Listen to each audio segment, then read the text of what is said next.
लेओ एवरीवन, क्या हालचाल, कैसे हैं आप लोग? कैसे चल रही है आपकी पढ़ाई? आशा करता हूं कि आप लोग अपने लाइफ में बहुत ही शानदार, जबरदस्त और मस्त हो गए। तो आज हम लोग स्टार्ट करने वाले हैं lecture number 2 of the chapter molecular basis of inheritance, जो कि हमारा नीट स्प्रिंट 100 बैच का मतलब एक डिटेल्ड क्रैश कोर्स नीट 2026 के लिए चल रहा है, जिसमें हम लोग 100 डेज में कंप्लीट बायोलॉजी को मैं कवर करने वाला हूं। और हम लोग आज का लेक्चर को शुरुआत करेंगे इसी कोट के साथ, ग्रेट थिंग्स टेक टाइम। तो आपको ये जो दिख रहा है लंबा लंबा लेक्चर, इससे पिछला वाला लेक्चर 1 जो है वो 3 घंटे का है। आधा लोग तो वहीं गिव अप करते हो सर, 3 घंटा का लेक्चर, 3 घंटे में तो मास्टर जो है पूरा चैप्टर खत्म कर देता है। ब्लैंक स्लाइड में जितने भी कंसेप्ट मैं ब्लैंक स्लाइड में आपको पढ़ाता हूँ, ब्लैंक स्लाइड में पढ़ा रहा हूँ। ये कुछ इस तरीके से काम करेगा ना कि जब मैं ब्लैंक स्लाइड पे जब मैं कुछ लिखूंगा, तो आपका दिमाग जिस समय ब्लैंक होता है, जो जो चीज़ मैं ब्लैंक स्लाइड में लिखूंगा वो चीज़ आपके दिमाग में, ब्लैंक दिमाग में छपते हुए जाएगा। समझो, तो सिंकिंग बहुत बढ़िया होता है। तो इसको देखिए, आपको फायदा मिलेगा। उस बात पे मत जाओ कि हाँ बहुत टाइम ले रहे हैं। अच्छी चीज़ों में टाइम लगता है ना? कहते हैं ना, झोपड़ी बनने में रातों रात बन जाएगा और महल बनने में टाइम लगता है, वक्त लगता है।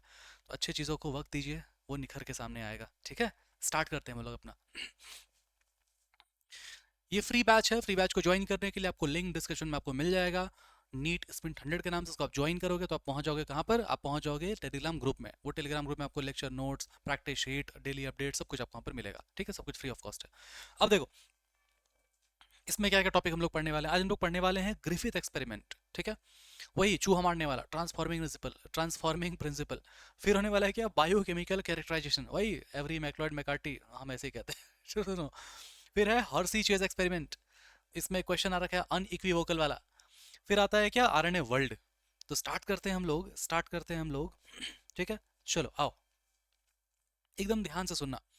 तो इसके पिछले वाले लेक्चर 1 में मैंने आपको ये बात बताया हुआ है कि भाई जो अपना डीएनए है वो बहुत बड़ा होता है। डीएनए, ठीक है, कितना बड़ा होता है डीएनए? मतलब बहुत ज़्यादा बड़ा होता है, 2.25 मीटर का होता है डीएनए। ठीक है, तो वो डीएनए बहुत बड़ा है, न्यूक्लियस बहुत छोटा सा है। तो बड़ा सा डीएनए न्यूक्लियस में कैसे रहेगा? तो वो कंडेंस होकर रहता है, पैकेजिंग होकर के रहता है। कैसे होता है कंडेंस, कैसे होता है पैकेजिंग?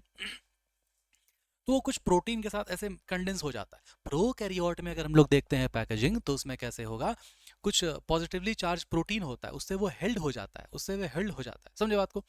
और वो हेल्ड हो जाएगा, उसके बाद फिर बनेगा जो स्ट्रक्चर, उसको हम लोग बोलेंगे न्यूक्लियोइड। और यहाँ पर जो यूकैरियोट में जो स्ट्रक्चर बनता है उसको हम बोलते हैं nucleosome. Repeating units of nucleosome, देखो जैसे डीएनए है बड़ा सा, ये प्रोटीन है, हिस्टोन, हिस्टोन ऑक्टामर, ऐसे ऐसे रैपिंग हुआ है ना, रैपिंग हुआ तो कंडेंस हो गया। कंडेंस हो क्या बनाया? न्यूक्लियोसोम बनाया। कौन? यूकैरियोट। वो कौन क्या बनाया? वो न्यूक्लियोइड बनाया। क्लियर है बात? हाँ क्लियर है। रिपीटेटिंग यूनिट्स ऑफ न्यूक्लियोसोम्स जो रहेगा वही बनाता है एक फाइबर जैसा स्ट्रक्चर, जिसको हम लोग बोलते हैं क्या? क्रोमेटीन बोलते हैं। ठीक है, ये सब बात आपको पढ़ा चुके थे कल, कोई दिक्कत इसमें नहीं था। लेकिन अगर हम लोग एक जर्नी को अगर लिखें कि भाई डीएनए से क्रोमोसोम जो जाएगा वो कैसे जाएगा, तो डीएनए से जो क्रोमोसोम जाएगा ना वो ऐसे जाएगा, एकदम ध्यान से देखना। तार उलझ जा रहा है भाई, हाँ, एकदम ध्यान से देखना कैसे जाएगा। तो आप समझो कि डीएनए कैसा होता है? डीएनए ऐसा होता है। डीएनए भैया बना चुके हैं बहुत बार, है ना? हाँ, तो ये जो डीएनए है, उफ,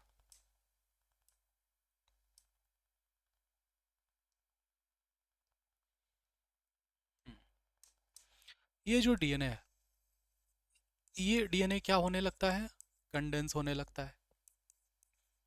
डीएनए और प्रोटीन के साथ मिलके, है ना?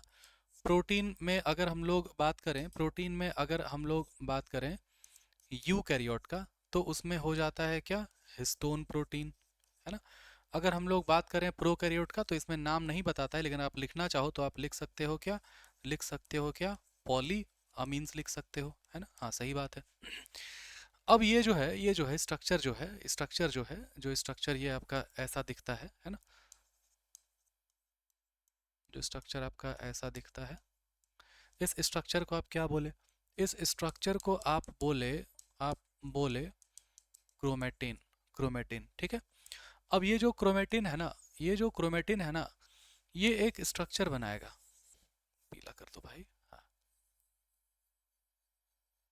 ये स्ट्रक्चर जो बनाएगा ना, ये सोलेनॉइड बनाता है, सोलेनॉइड बनाता है। ठीक है, ये थोड़ा सा और जब बनाएगा आगे, तो फिर ये जो है वो इस तरह से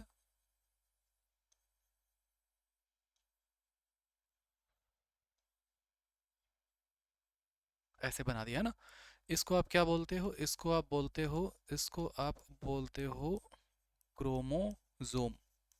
ठीक है, सिर्फ ये वाला स्ट्रक्चर एक्स्ट्रा बना, एनसीईआरटी में नहीं है, सिर्फ ये वाला बना एक्स्ट्रा। ठीक है।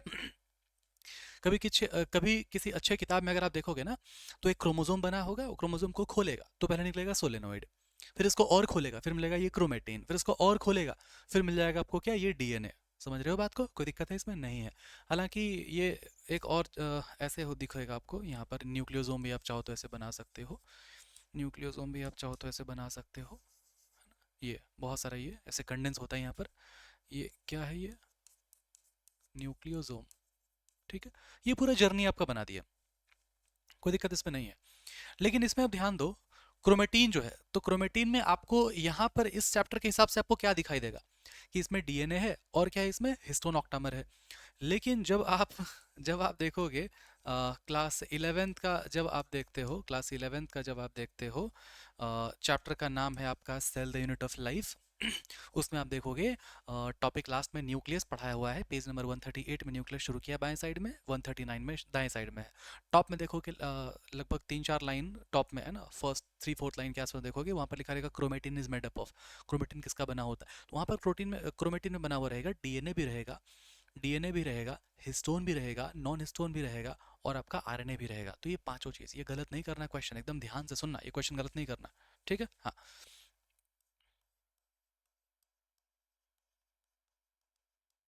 Chromatin is made up of, किसका बना होता है भाई, बना होता है डीएनए प्लस हिस्टोन प्लस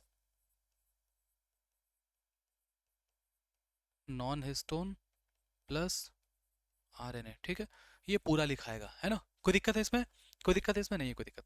आगे बढ़े अब क्या है कि टाइप्स ऑफ, अच्छा हाँ, यहाँ पढ़ाती है। ठीक है, ये रियल में ये वाला ऐसा होता है और किताब में ऐसा आप देखते हो। ठीक, क्रोमोसोम का स्ट्रक्चर भी आपको बता चुके हैं, ये ऐसा भी और ऐसा भी, दोनों ही क्रोमोसोम का स्ट्रक्चर सही। ये वाला है क्या, G1 वाला फेज का, ये वाला किसका, G2 वाला फेज का है ना।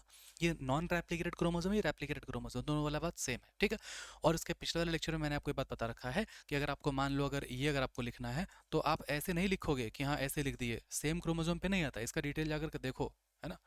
इसका जो डिटेल है वो जाकर के देखो, थोड़ा सा बुद्धि खोलो, नहीं तो क्वेश्चन गलत करना है फिर नीट में। ठीक है, आ जाओ, फिर से कह रहा हूँ एकदम आराम से संयम से लेक्चर को देखिए। ठीक है, एक एक चीज कवर करने वाला हूँ, वक्त लगता है अच्छे चीजों में। ठीक है, आ जाओ स्टार्ट करते हैं। You chromatin, heterochromatin. तो जो क्रोमेटिन है ना वो दो टाइप का होता है। कैसे है दो टाइप का, यू क्रोमेटिन हेट्रोक्रोमेटिन है। तो आप पढ़ते हो ये बात, आप ऐसे पढ़ते हो ये बात, यू क्रोमेटिन और हेट्रोक्रोमेटिन में कि जो हमारा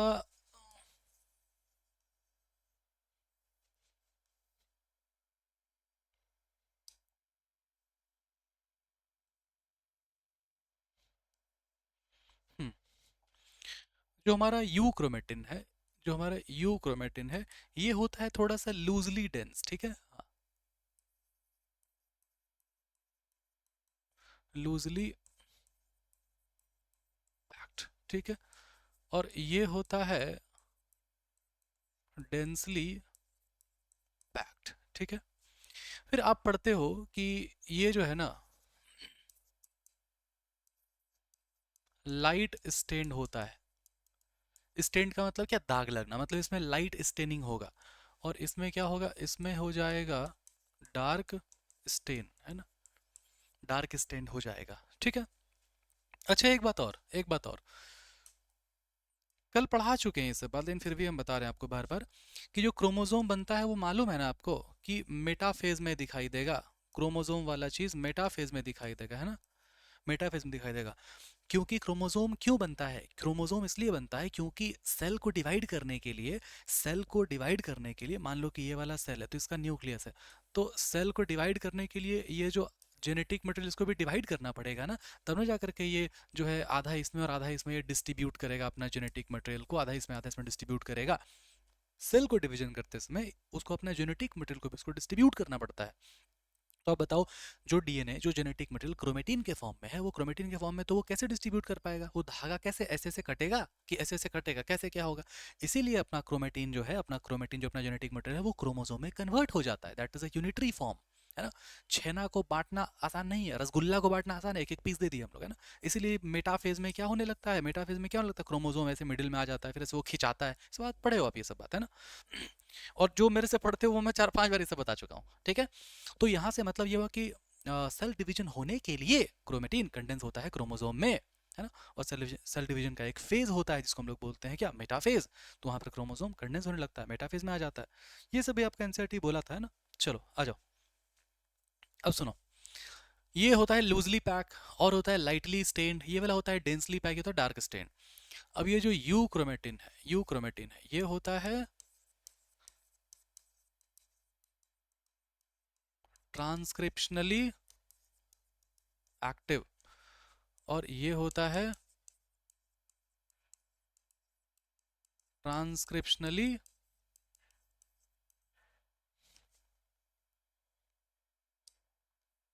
यहाँ लिखते हैं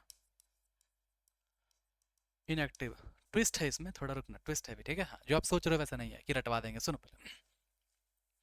क्रोमेटिन है ना, लूजली पैक है इसमें, लाइटली स्टेन्ड है इसमें, इसमें ट्रांसक्रिप्शन एक्टिव है और इसमें क्या है, इनएक्टिव है। एनसीईआरटी देखो, एनसीईआरटी देखो एकदम ध्यान से, देखो यहाँ पर है लिखा हुआ, दिख रहा है कि नहीं दिख रहा तेरे को, लाल पीला नहीं दिखता ना अच्छे से, रुको, ग्रीन पीला नहीं, लाल दिखता, रुको।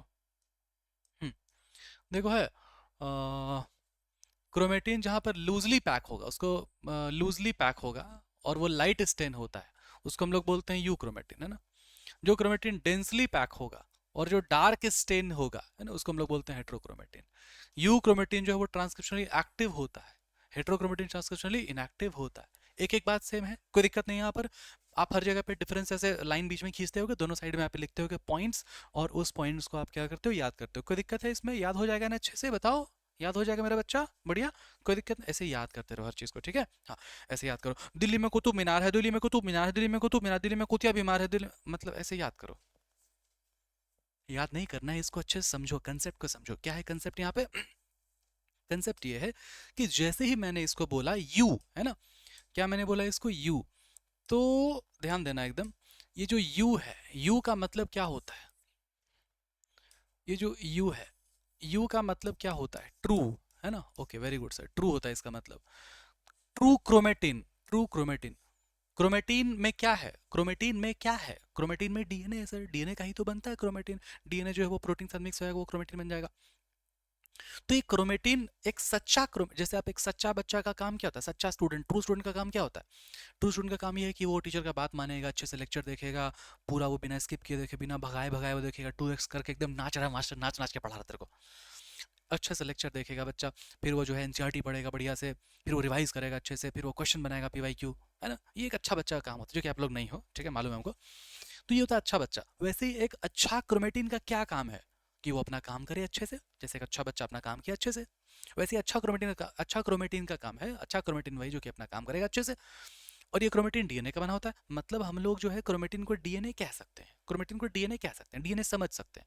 अब एक डीएनए का काम क्या होता है, अपने आप को एक्सप्रेस करना। एक्सप्रेस करने का मतलब क्या हुआ, एक्सप्रेस करने का मतलब हुआ, एक्सप्रेस करने का मतलब हुआ कि ये जो डीएनए है, जो सेंट्रल डोग्मा, ये जो डीएनए है, ये डीएनए क्या हो जाता है, ये डीएनए क्या हो जाता है, एमआरएनए बन जाता है। फिर ये एमआरएनए क्या होता है, प्रोटीन बन जाता है ना, जिसको आप इसको बोलते हो ट्रांसक्रिप्शन, इसको आप बोलते हो ट्रांसलेशन। ये बात आपको पढ़ा जो क्या सेंट्रल डोग्मा में। तो एक अच्छा क्रोमेटिन या अच्छा डीएनए, दोनों एक बात एक ही हम लोग समझ रहे हैं अभी। एक अच्छा क्रोमेटिन, अच्छा डीएनए का काम यही कि वो अपना काम अच्छे से करेगा। क्या काम करेगा, डीएनए से एमआरएनए, एमआरएनए से प्रोटीन। इसको सेंट्रल डोग्मा कहते हैं, इसको जीन एक्सप्रेशन भी कहते हैं। क्यों, क्योंकि डीएनए का कोई एक सेगमेंट ही एक्सप्रेस हो रहा है। एक्सप्रेस जब हो रहा है प्रोटीन के फॉर्म में, तो यही प्रोटीन एज अ हार्मोन हो सकता है काम करे, या एज अ एंजाइम हो सकता है काम करे, समझे बात को, जिससे कि कोई फिजियोलॉजिकल इफेक्ट होगा। तो पॉइंट ये है कि अच्छा क्रोमेटिन वही है जो अपने आप को एक्सप्रेस करेगा, और एक्सप्रेस करने के लिए डीएनए से आरएनए जब बनता है, तो वो पहला स्टेप को हम लोग बोलते हैं, वो पहला स्टेप को हम लोग बोलते हैं ट्रांसक्रिप्शन। क्या बोलते हैं, ट्रांसक्रिप्शन, है ना। तो एक अच्छा क्रोमेटिन वही जो अपने आप को एक्सप्रेस करे, और अगर वो एक्सप्रेस करेगा तो उसके लिए क्या होना चाहिए, उसके लिए क्या होना चाहिए, ट्रांसक्रिप्शनली एक्टिव होना चाहिए। समझ गए बात को, हाँ समझ गए। ट्रांसक्रिप्शनली एक्टिव था कि ट्रांसक्रिप्शन वो करे, है ना। अब देखो ट्रांसक्रिप्शन वो करे, अब क्या होगा कि ट्रांसक्रिप्शन करने के लिए एक पॉइंट आपको मैं समझाता हूँ कि ये जो डीएनए है ना, ये डीएनए से जो आरएनए बना ना, ये डीएनए से आरएनए बनने के लिए डीएनए को खुलना पड़ता है। क्या होना पड़ता है? डीएनए को खुलना पड़ता है। मतलब डीएनए से आरएनए बनने के लिए डीएनए को खुलना पड़ता है। तो खुलेगा कौन बताओ? जो ऐसे करके एकदम कंडेंसली पैक है, ये खुलेगा अच्छा से या फिर ये खुलेगा अच्छा से बताओ? तो खुलता वही है, खुलता वही है जो कि थोड़ा सा लूजली पैक है, थोड़ा सा ढीला ढीला सा है। बुझाया बात? तो ये देखो ये लूजली पैक है, ढीला ढीला सा, इसलिए जल्दी खुलेगा, जल्दी ट्रांसक्रिप्शन ये करेगा। कोई दिक्कत है इसमें? नहीं है कोई दिक्कत, है ना। हाँ, ये वाला पॉइंट क्लियर, ये वाला पॉइंट क्लियर है, ठीक है। इसका उल्टा उल्टा है, वहां पर दिख भी रहा है। अब ये बताओ कि अगर मान लो ऐसे आपके पास ना वायर है कोई, ठीक है, वायर है, मान लो ये मेरे पास माइक का वायर है यहाँ पर, है ना, वायरलेस माइक नहीं, बजट का मैं भी थोड़ा सा। तो मान लो इस वायर को ना हम ऐसे करके ऐसे करके ऐसे करके ऐसे करके ऐसे करके ऐसे कर दिया आपके सामने, ठीक है, हाँ, ये वाला ऐसा कर दिया। और दूसरा वायर है माइक का मेरे पास ऐसा सीधा सीधा, ये वाला माइक है ना। अब मान लो कि हम टैल्कम पाउडर, मेरे पास है भी नहीं, थोड़ा कॉस्मेटिक्स में हम कम खर्च करते हैं, नहीं करते हैं मतलब, ठीक है। खाना मेरे को आपको मिलेगा बढ़िया मेरे स्टूडियो में, सब कुछ खजूर है, ऐसे डेट्स वगैरह, ड्राई फ्रूट्स, सुनो। तो मान लो टैल्कम पाउडर है, ठीक है। टैल्कम पाउडर आप छिड़के ऐसे, डर्मी कूल पाउडर ऐसे छिड़का, ठंडे ठंडे मौसम, हाँ, ठंडा मौसम है, छिड़का, यहाँ पर छिड़का। तो बताओ सबसे ज्यादा पाउडर कौन ट्रैप करेगा? ये वाला ट्रैप करेगा कि ये वाला ट्रैप करेगा बताओ? ये वाला ट्रैप करेगा ना। क्यों? क्योंकि ये हेलिकल स्ट्रक्चर है, केज लाइक स्ट्रक्चर, तो ये ट्रैप करेगा ज्यादा। और ये ऐसे फिसल जाएगा, यहाँ ऐसे इधर चल जाएगा, इधर चल जाएगा, ट्रैप नहीं करेगा ज्यादा, है ना। तो यही सेम कहानी होता है स्टेनिंग के साथ। स्टेनिंग मतलब दाग लगना, मतलब कोई स्टेनिंग मॉलिक्यूल है, डीएनए जो है वो ट्रांसपेरेंट होता है ना, कलर नहीं होता इसमें, कलरलेस होता है। इसको देखने के लिए आप स्टेनिंग करते हो, ठीक है। तो इसका जो है ये क्या है, ये लूजली पैक है ना, तो इसलिए अच्छा से स्टेन नहीं हो पाएगा, है ना, ये लूजली पैक है ना, इसलिए अच्छा स्टेन नहीं हो पाएगा। तो ये लाइट स्टेन होगा। और ये वाला जो है ये डेंस स्टेन, ये जो है वो डेंसली पैक होता है, इसलिए वो डार्क स्टेन हो जाएगा। और क्योंकि ये डेंसली पैक है, एकदम उलझा हुआ है, तो अच्छे से खुलेगा ना, अच्छे से खुलेगा ना, तो इसे ट्रांसक्रिप्शन नहीं होगा, तो मतलब ट्रांसक्रिप्शन क्या है, इनएक्टिव है। यहाँ तक कोई दिक्कत नहीं है? कोई दिक्कत दिमाग में क्या बैठा आपको? यू क्रोमेटिन, क्रोमेटिन मतलब डीएनए, यू मतलब सच्चा, मतलब सच्चा मतलब ट्रांसक्रिप्शन अच्छे से करेगा। ट्रांसक्रिप्शन अच्छे से करने के लिए उसको लूजली फोल्ड होना पड़ेगा। क्यों? क्योंकि लूज होगा तब ना वो अच्छे से खुल जाएगा, खुल के आरएनए बना देगा। हाँ, very good very good very good. Transcriptionally active होना चाहिए यू वाला, और लूजली पैक होना चाहिए। लूजली पैक है ना, तो टैल्कम पाउडर नहीं उसमें चिपकेगा, मतलब लाइट स्टेन, और बाकी सबका उल्टा। आगे बढ़ो, कोई दिक्कत नहीं है ना। ठीक है, आ जाओ। अब है ट्रांसफॉर्मिंग प्रिंसिपल, एकदम ध्यान से सुनना मेरा बात को, ठीक है। ये कब दिया गया? सबसे पहला क्वेश्चन आता है 1928 में दिया गया।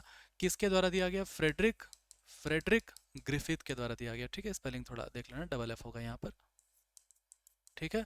फ्रेडरिक ग्रिफिथ के द्वारा दिया गया 1928 में। इसको ट्रांसफॉर्मिंग प्रिंसिपल भी कहा जाता है, इसको ग्रिफिथ वाला एक्सपेरिमेंट भी कहा जाता है, समझे बात को। तो एकदम ध्यान देना, ट्रांसफॉर्मिंग प्रिंसिपल या फिर ग्रिफिथ वाला एक्सपेरिमेंट या फिर चूहा मारने वाला एक्सपेरिमेंट, तो इसमें क्या होता है समझो अच्छे से, ठीक है, हाँ ध्यान दो।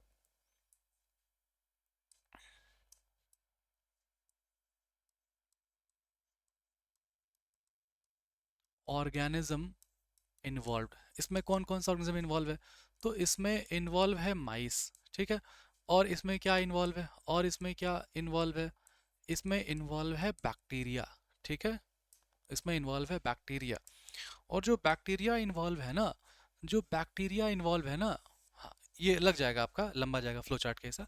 जो बैक्टीरिया इन्वॉल्व है ना, इस बैक्टीरिया का नाम है, इस बैक्टीरिया का नाम है स्ट्रेप्टोकोकस, है ना, स्ट्रेप्टोकोकस, PNEU, स्ट्रेप्टोकोकस निमोनी, ठीक है। Streptococcus pneumoniae. अब एकदम ध्यान से सुनना, ठीक है। ऑर्गेनिज्म इन्वॉल्व है चूहा और ये बैक्टीरिया। बैक्टीरिया कौन सा? Streptococcus pneumoniae. ये जो स्ट्रेप्टोकोकस निमोनी है ना, ये निमोनिया कॉज कर सकता है, जिससे कि डेथ हो सकता है। किसका डेथ हो सकता है? माइस का डेथ हो सकता है। मतलब इस एक्सपेरिमेंट में क्या हुआ, इस एक्सपेरिमेंट में क्या हुआ कि चूहा लिया गया और एक बैक्टीरिया लिया गया। बैक्टीरिया जो है क्या है? स्ट्रेप्टोकोकस निमोनी, जो कि निमोनिया कॉज करता है, उससे डेथ हो सकता है। अब ध्यान देना, एकदम समझते हुए जाना, ठीक है। चलो ध्यान दो अच्छे से।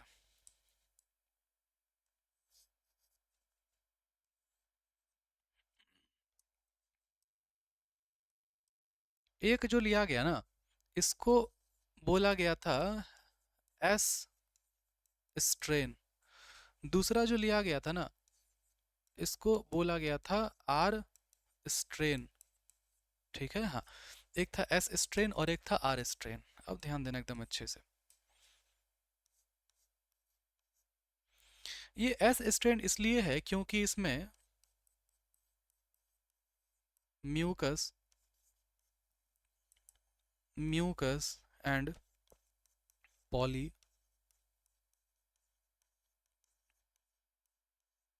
सैकराइड कोटिंग है, ठीक है। और पहले समझो अच्छे से, म्यूकस पॉलीसैकेराइड कोटिंग है, ठीक है। जिससे कि क्या होगा,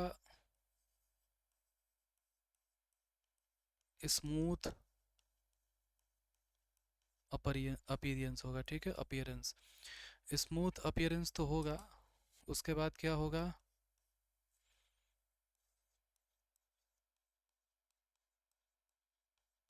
सुपर पावर। कैसा सुपर पावर?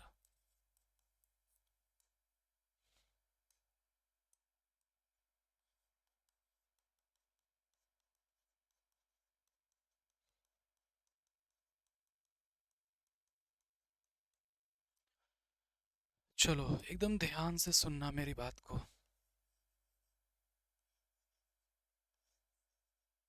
ठीक है, सुनो। स्ट्रेप्टोकोकस निमोनी बैक्टीरिया है। ये जो स्ट्रेप्टोकोकस निमोनी बैक्टीरिया है ना, इसमें दो तरह का बैक्टीरिया है। टाइप ऑफ बैक्टीरिया को हम लोग स्ट्रेन ऑफ बैक्टीरिया हम लोग समझ सकते हैं, ठीक है। स्ट्रेन एक होता है एस स्ट्रेन, ठीक है, एस स्ट्रेन। ध्यान देना, ये जो एस स्ट्रेन है ना, एस से एस स्ट्रेन, एस से स्मूथ, एस से सुपर पावर, ये बात आपको याद रहेगा। एस से एस स्ट्रेन, एस से स्मूथ, एस से सुपर पावर, ये बात आपको याद रहेगा, याद रहेगा आपको, ठीक है। एस स्ट्रेन बैक्टीरिया वही है जिसके जिसके बाहर में कोटिंग बनने लगता है, कोटिंग बनने लगता है कि इसका म्यूकस और पॉलीसैकेराइड का, म्यूकस और पॉलीसैकेराइड का कोटिंग बनने लगता है, ठीक है। जिससे कि स्मूथ अपीयरेंस मिल जाता है कॉलोनीज को। बैक्टीरिया हमेशा कॉलोनीज में रहता है, तो हो सकता है कि आपको ऐसा लाइन लिखा हो मिले कि उसके बाहर में कोटिंग में म्यूकस एंड पॉलीसैकेराइड का कोटिंग होता है, इसीलिए जो बैक्टीरिया का जो कॉलोनीज बनेगा ना, भीड़ जो बनेगा ना, गुच्छा जो बनेगा ना, स्मूथ अपीयरेंस देगा। समझे बात को? इसलिए उसको हम लोग बोलते हैं स्मूथ अपीयरेंस। और ये स्मूथ अपीयरेंस होने के कारण उसको एक सुपर पावर मिल जाता है। किस चीज का सुपर पावर उसको मिल जाता है? Ability to kill, ability to kill, जिसको हम लोग बोलते हैं वायरुलेंसी। प्रॉपर्टी का नाम है वायरुलेंसी।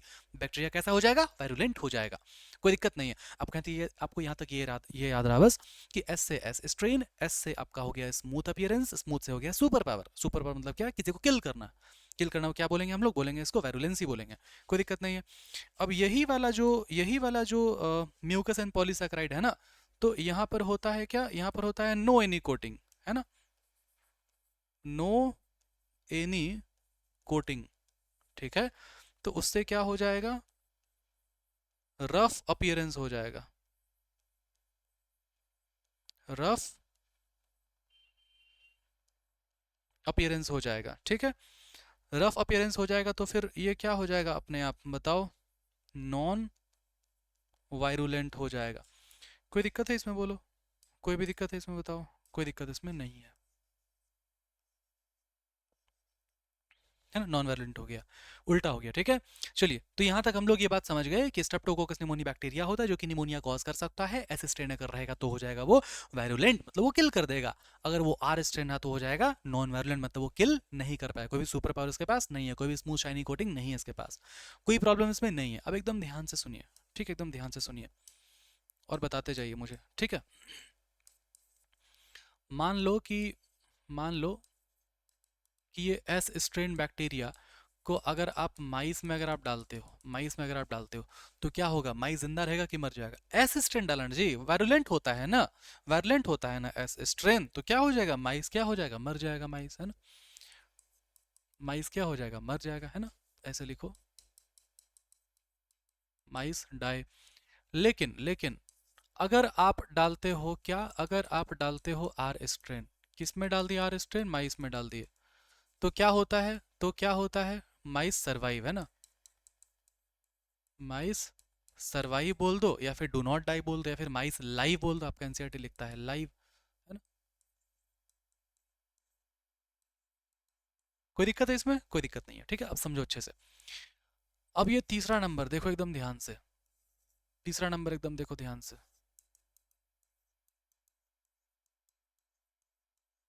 S strand heat killed, S strain heat kill, ठीक है, समझना अच्छे से। एक बात बताओ मुझे, एक बात बताओ,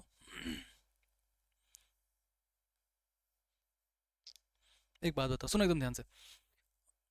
मान लो कि हम यहाँ पर हैं सामने, ठीक है। अब मेरे हाथ में मान लो कि गन है, ठीक है। गन है तो हम मर्डर कर रहे हैं सबका, है ना। पेन है तो मान लो हम पढ़ा रहे हैं, टीचर हो गए, ठीक है। तो वो गन है मेरे हाथ में, इसीलिए हम मर्डर कर रहे हैं ना सबका। और वो गन मेरे से अगर छीन लिया जाए तो मर्डर नहीं करेंगे। मतलब ये कि जो दो बैक्टीरिया है, इसका वायरुलेंट होने का कारण क्या है और इसका नॉन वायरुलेंट होने का कारण क्या है। सिर्फ एक कारण है कि इसमें वो स्मूथ कोटिंग है, इसमें जो है वो इस तरह से, इसमें जो है वो इस तरह से ये कोटिंग है। और इसमें ये वाला जो कोटिंग है वो नहीं है कोई भी कोटिंग, है ना। इसमें क्योंकि कोटिंग है तो ये वायरुलेंट हो गया। इसमें क्योंकि इसके पास गन है तो ये मार रहा है दूसरे को, इसके पास ये गन नहीं है तो नहीं मार रहा दूसरे को। क्लियर है बात। अब इसी को बताओ कि अगर मैं इसको एस स्ट्रेन हीट किल्ड को अगर मैं डाल दूं चूहा में, डाल दूं अगर मैं चूहा में, है ना। मतलब क्या है इस बात का मतलब है कि अगर ये वाला है बैक्टीरिया, ठीक है। और ये इसमें पहले जो है एस स्ट्रेन हुआ करता था। लेकिन मैंने क्या किया, इस एस स्ट्रेन को मैंने हीट किल किया, मैंने जला दिया। अरे भुट्टा जब सेकेगा, पकाएगा जब भुट्टा को, तो भुट्टा ऊपर से जल ना जाता है, एकदम करिया हो जाता है भुट्टा, है ना। वैसे ही बैक्टीरिया को पका दिया, मान लो बैक्टीरिया का ऊपर का तो जल गया ना, झुलस गया ना। ऊपर में क्या था, म्यूकस पॉलीसेकेराइड का कोटिंग था। उसी कोटिंग के कारण वो क्या करता, दूसरे को मारता था। तो जिस कारण से वो वायरुलेंट था वो कारण ही खत्म हो गया। तो क्या वो किल कर पाएगा, बताओ। नहीं किल कर पाएगा। असिस्टेंट हीट किल बैक्टीरिया क्या कर पाएगा, ये नहीं किल कर पाएगा। मतलब क्या जो माइस है वो क्या हो जाएगा, लाइव हो जाएगा। कोई दिक्कत इसमें नहीं है। लेकिन अब ट्विस्ट आता है चौथा वाला में, ठीक है। ध्यान देना एकदम। चौथा वाला में क्या है ट्विस्ट। चौथा वाला में ट्विस्ट ये है, हीट किल्ड एस स्ट्रेन, ठीक है। हीट किल्ड एस स्ट्रेन कैसा दिखाई देगा, हीट किल्ड एस स्ट्रेन ऐसा दिखाई देगा।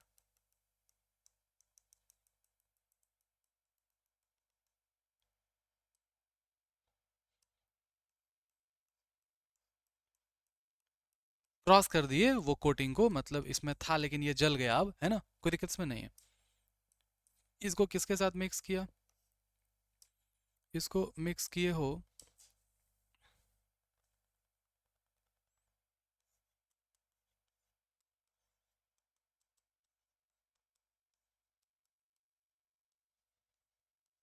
लाइव आर स्ट्रेन बैक्टीरिया के साथ, ठीक है। अब लाइव आर स्ट्रेन जब बनाओगे तो लोग बना देते हैं यहाँ पर live R strain.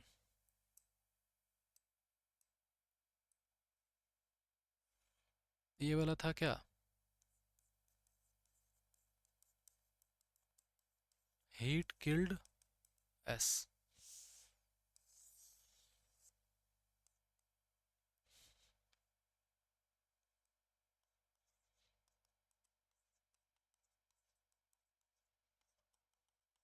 R strain live, ठीक है।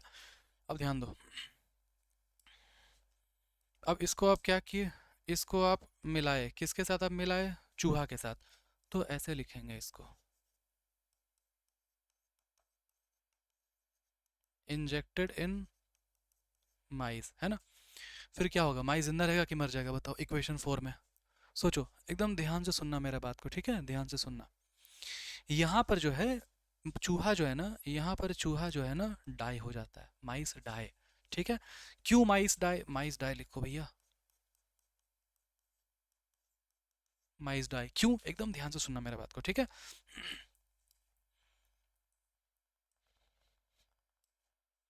सुनना अच्छे से, ठीक है। सुनो, कोई भी लिविंग ऑर्गेनिज्म जो है ना एक दूसरे से अलग होता है। क्यों होता है अलग लिविंग ऑर्गेनिज्म, क्योंकि जो लिविंग ऑर्गेनिजम्स है उसका अपना खुद का एक स्पेशल डीएनए होता है। जो डीएनए में वो स्पेसिफिक इंफॉर्मेशन होगा, समझे बात को। मतलब कि अगर मान लो कि कोई बैक्टीरिया था जो कि एस स्ट्रेन था, वो स्मूथ कॉलोनीज बना रहा था, स्मूथ कोटिंग बना रहा था, तो उसका डीएनए केपेबल है वो स्मूथ कोटिंग बनाने के लिए। Very good. आर स्ट्रेन का बैक्टीरिया का जो डीएनए है वो केपेबल नहीं है वो स्मूथ कोटिंग बनाने के लिए, इसी तो वो रफ रह गया, वो कोटिंग नहीं बना पाया, वो नॉन वायलेंट हो गया। कोई दिक्कत, सही बात। जब आप हीट किल कर दिया इस स्ट्रेन को तो उसका बाहर का कोटिंग सिर्फ जल गया, अंदर का डीएनए नहीं जला है। समझ में आ रहा है बात। तो इसका जो डीएनए है यहाँ पर, इसका जो डीएनए है यहाँ पर, इसका जो डीएनए है, ये डीएनए इधर से घुस जाता है यहाँ, समझे बात को।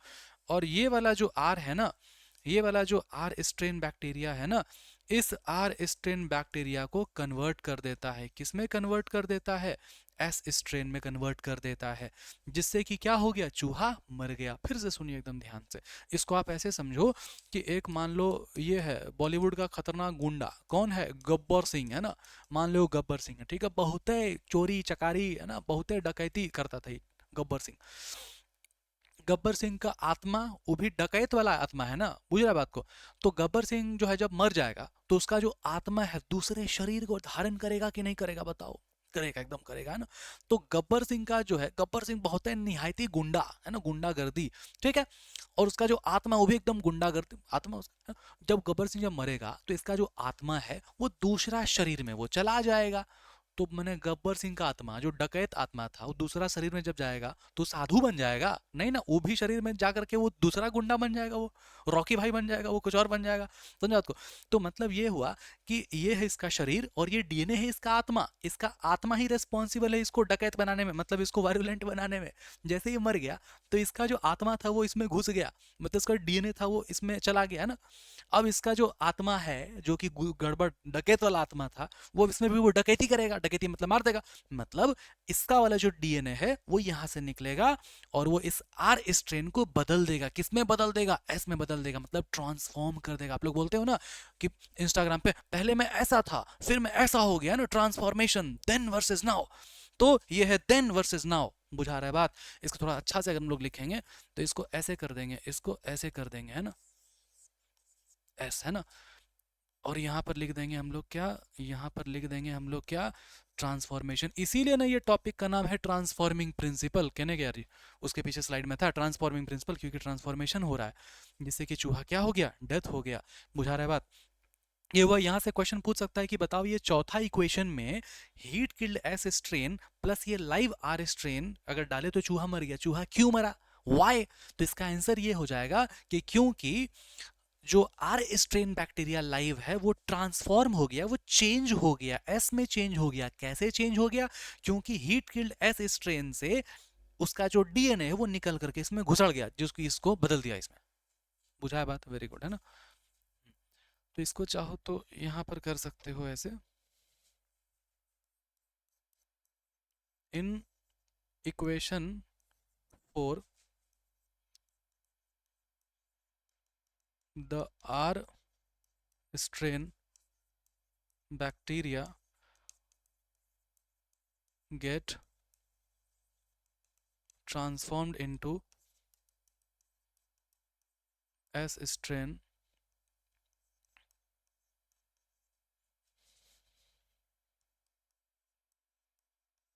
when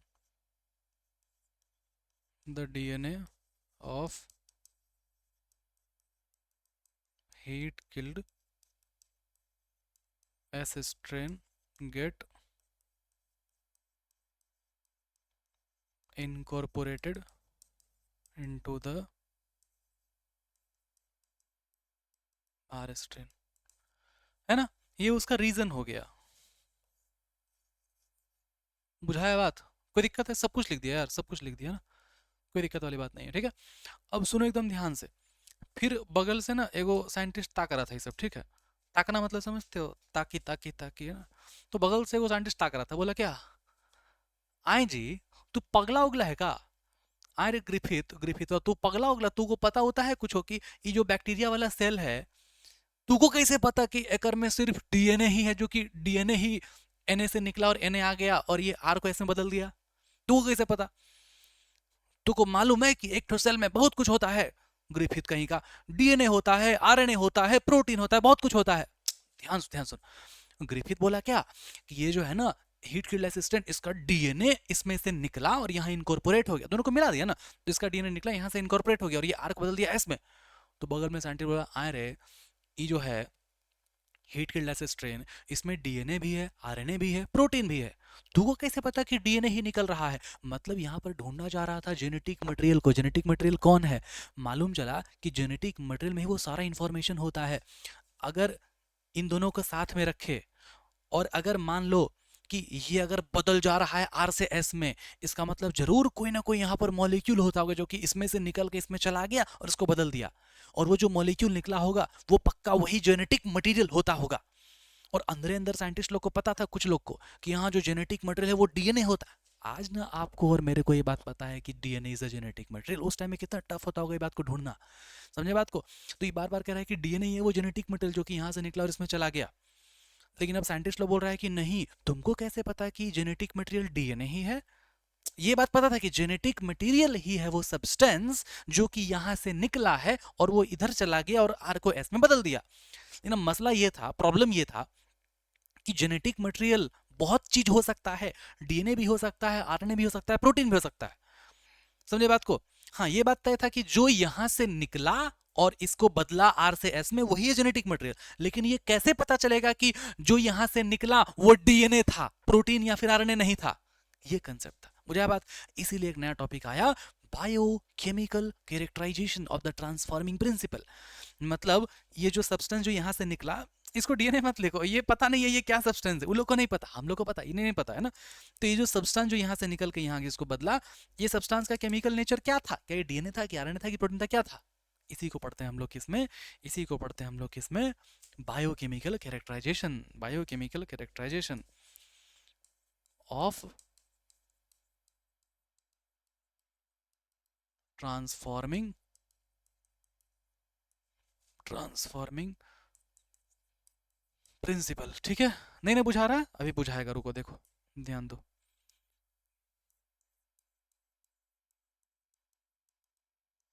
पर्पस क्या है भैया, है ना, पर्पस क्या है इसका, इसका टॉपिक का पर्पस क्या है? ठीक है, पर्पस ये है कि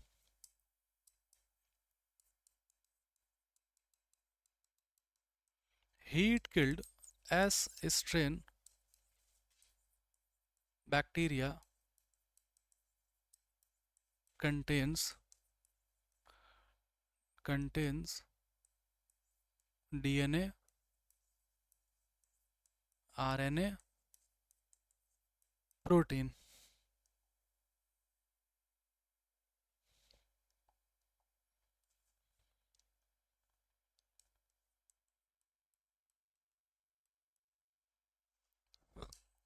ठीक है,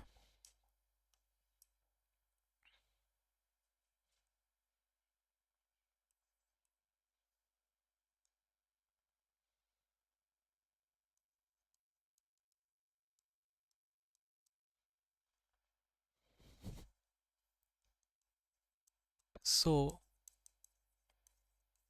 which was the substance and what is their chemical nature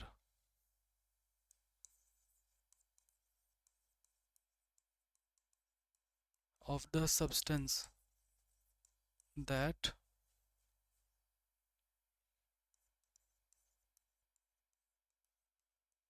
transforms the R into S। देखो क्लियर है, हीट किल्ड एसिस्टेंट बैक्टीरिया में डीएनए, आरएनए, प्रोटीन तीनों होता है। सो विच वाज द सब्सटेंस, और उसका केमिकल नेचर क्या है ना, उस सब्सटेंस का जो कि ट्रांसफॉर्म कर रहा है आर को एस में। मतलब कि यहाँ पर हो सकता है कि प्रोटीन हो सकता है कि आरएनए है। इसमें से कौन सा वो सब्सटेंस है जो कि अंदर यहाँ से बाहर निकला और ये इसके अंदर गया और इसको ट्रांसफॉर्म किया, और वो जो सब्सटेंस जो निकला वो कौन है और उसका केमिकल नेचर क्या है? समझे बात को, केमिकल नेचर क्या है, क्या वो डीएनए, प्रोटीन है, आरएनए क्या है? बेसिकली ढूंढना था ये उसका मीनिंग हो, ठीक है। सो हम लोग क्या कर रहे हैं, देखो ध्यान दो एकदम अच्छे से, टेक्नोलॉजी कर दिया थोड़ा सा, अब देखो ध्यान से।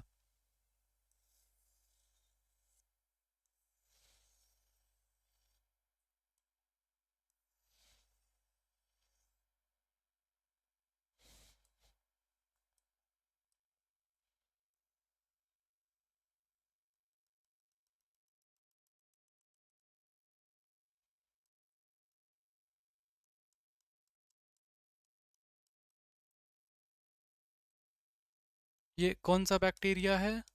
Heat killed S strain, heat killed S strain, ठीक है। अब ध्यान दो, इसमें क्या क्या हो सकता है। इसमें हो सकता है कि प्रोटीन हो, इसमें हो सकता है कि आरएनए हो, इसमें हो सकता है कि डीएनए हो, ठीक है। हाँ। और कौन साइंटिस्ट ये दिया बायोकेमिकल कैरेक्टराइजेशन, यहाँ लिख दें, यहाँ लिख दें, कहाँ लिखे बताओ। 3 साइंटिस्ट था, ओवरी, मैक्लॉयड, मैकार्टी। हम ओवरी पढ़ते हैं, स्पेलिंग AVERY है, ठीक है। एवरी, देखो एवरी, MCLOED, मैक्लॉयड, फिर है MC कार्टी, है ना, मैकार्टी, हम बोलते हैं एवरी, ओवरी, मैक्लॉयड, मैकार्टी। ये तीनों साइंटिस्ट था, कराएंगे भी एनसीईआरटी में, तो वहां से लिख लेना। हाँ, कोई दिक्कत वाली बात नहीं है, ठीक है। ये तीनों साइंटिस्ट है ना। चलो 1952 के आसपास में करता है। सुनो ध्यान से, हीट किल्ड एसिस्टेंट बैक्टीरिया है, इसमें प्रोटीन है, आरएनए है, डीएनए है, ठीक है। अब क्या हुआ, क्या हुआ कि ये आर जो है ना, ये आर कन्वर्ट होने लगता है, किस में कन्वर्ट होने लगता है, एस स्ट्रेन में कन्वर्ट होने लगता है। देखो ठीक बना है ना, ठीक बना, देखो ऐसे है ना।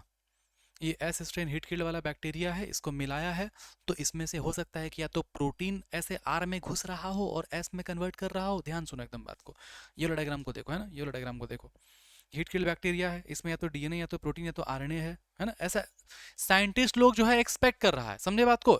बहस करने लगा, बोला क्या, अरे तुमको मालूम है कि कौन सा मटेरियल्स होता होगा जो कि बाहर निकल के इसको ऐसे कन्वर्ट करता होगा।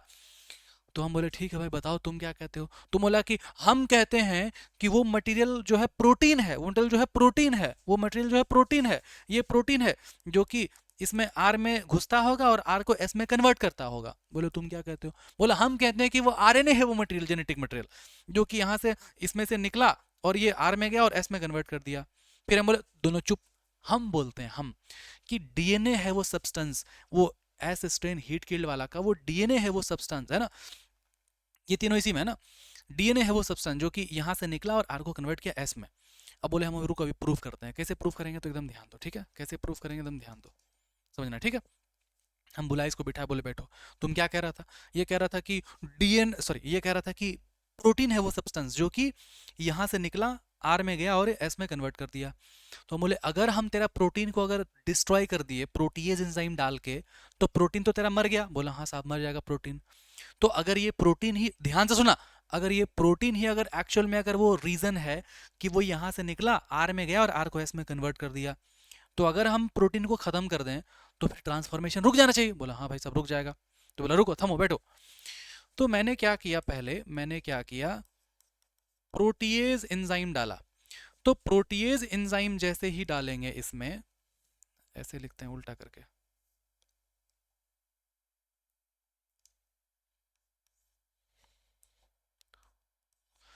तो प्रोटीएज एंजाइम जैसे ही डालेंगे इसमें, तो फिर क्या हो जाएगा बताओ, प्रोटीन मर जाएगा ना, ये प्रोटीन मर गया। प्रोटीन मर गया तो अगर ये एक्चुअल में ट्रांसफॉर्मेशन अगर करता तो ट्रांसफॉर्मेशन रुक जाना चाहिए था। लेकिन आपको हमको तो पता है कि रियल कारण क्या है, डीएनए है जो कि यहां से निकला, इसमें घुसा, ट्रांसफॉर्मेशन किया। तो इसमें हम लोग क्या लिखेंगे, ट्रांसफॉर्मेशन डिड नॉट स्टॉप्ड। दिखाई दे रहा ना, हाँ दिखाई दे रहा। फिर दूसरा का पूछे, बोला साहब हम कहते हैं कि आरएनए है वो सब्सटेंस जो कि वो ट्रांसफॉर्मेशन करा रहा है। रुक, हम बता तेरे को, अगर हम तेरा आरएनए को अगर आरएनएज नाम का एंजाइम डाल के अगर मार दिए, आरएनएज नाम का एंजाइम डाल दिए, तो फिर ये जो आरएनए है, ये आरएनए क्या हो जाएगा, मर जाएगा। तो अगर ध्यान से समझ रहा है ना कि ये हीट किल्ड असिस्टेंट बैक्टीरिया है, इसमें ये तीनों चीज पाया जाता है, डीएनए है, प्रोटीन है, आरएनए है। बहस चल रहा था कि तुमको कैसे पता कि वो डीएनए ही वो मॉलिक्यूल है जो कि इधर से निकला और आर को बदल दिया एस में, समझे बात को। तो हम बैठा के प्रूफ कर रहे हैं। लोग क्या कि प्रोटीन है वो मॉलिक्यूल, तो हम प्रोटीन को मार दिए, डिस्ट्रॉय कर दिए। अगर ये कारण होता, प्रोटीन अगर यहाँ निकल करके आर को ऐसे बदलता, तो ये ट्रांसफॉर्मेशन रुक जाना चाहिए था ना। लेकिन एक्चुअल में क्या, डीएनए, ट्रांसफॉर्मेशन नहीं रुका। अभी क्या कर रहे हैं, आरएनएस डाल दिए तो आरएनए डिस्ट्रॉय हो गया। समझ लो यार, अच्छा से पढ़ लो please. Transformation did not stopped, है ना। अब बारी आया मेरा। अब बोले रुक थम, एकदम बैठो चुप। हम कहते हैं ऐसा कि डीएनए है वो मॉलिक्यूल जो कि यहां से निकला और ये आर में गया और आर को एस में कन्वर्ट कर दिया। अब देखो हम तेरे को दिखाते हैं, अगर हम डीएनए से अगर डाल देंगे तो डीएनए मेरा मर जाएगा, और डीएनए है वो कारण, हम ऐसा कह रहे हैं, तो ये ट्रांसफॉर्मेशन रुक जाना चाहिए, है ना। बोला हाँ साहब करके दिखाओ, थोड़ा प्रूफ करें तब ना माने हम। तो हम क्या किए, हम क्या किए, डीएनए डाल दिए, डीएनए डाल दिए, किस में, इसमें डाल दिए। तो क्या हो गया, क्या हो गया, डीएनए मर गया, है ना। डीएनए मर गया, और ये डीएनए ही एक्चुअल में ये जो है ना आर को एस में कन्वर्ट करता था। तो ये अब नहीं जा पाएगा, तो ये ट्रांसफॉर्मेशन भी नहीं हो पाएगा। मतलब क्या हो गया, ट्रांसफॉर्मेशन स्टॉप्ड। कोई दिक्कत है इसमें, कोई दिक्कत है इसमें, नहीं है कोई दिक्कत, है ना। इससे कंक्लूजन क्या निकला, hence DNA was the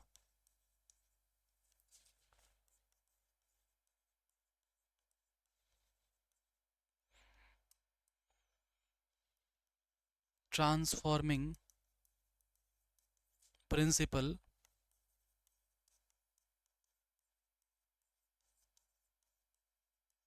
that transforms R into S। समझे बात को। इसे ये निकला कंक्लूजन कि hence DNA was the transforming principal, जो कि ट्रांसफॉर्म करता है किसको, ट्रांसफॉर्म, ये ट्रांसफॉर्म लिखा, ट्रांसफॉर्म करता है किसको, आर को एस में। ठीक है, तो इसमें लिखेंगे hence DNA was the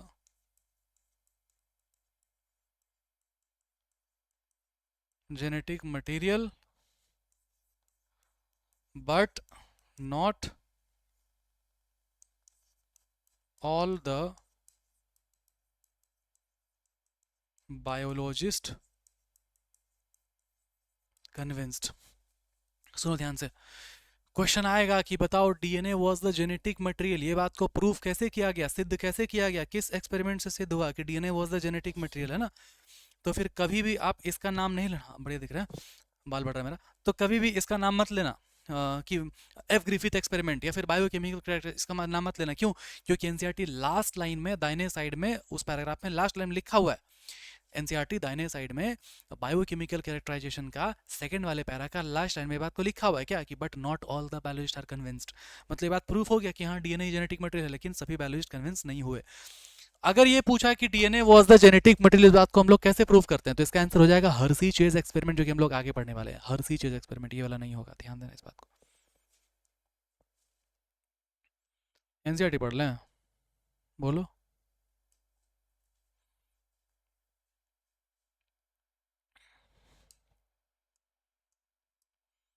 search for the genetic material, है ना, जेनेटिक मटेरियल का सर्च चल रहा था। ठीक है, ये अब रहने दो अभी, इसको देखो।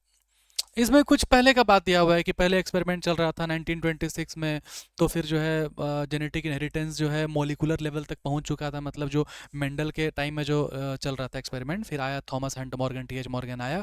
फिर जो है सिर्फ ये नहीं कि ऊपरी ऊपरी मैथमेटिकल कैलकुलेशन नहीं, मोलिकुलर लेवल पे पहुंच चुका था जेनेटिक्स, मतलब मोलिक्यूल के बारे में हम लोग सोचने लग गए थे। समझे बात को। ग्रीगर, मेंडल, सटन, मॉर्गन, ये सब जो है साइंटिस्ट नैरोड रिसर्च किए थे क्रोमोसोम के ऊपर जो न्यूक्लियस में है, लेकिन क्वेश्चन था कि वो मॉलिक्यूल एक्चुअल में क्या है जो कि जेनेटिक मटेरियल है, उस बात का जवाब अभी तक नहीं मिला, तो उसको जवाब को ढूंढना था।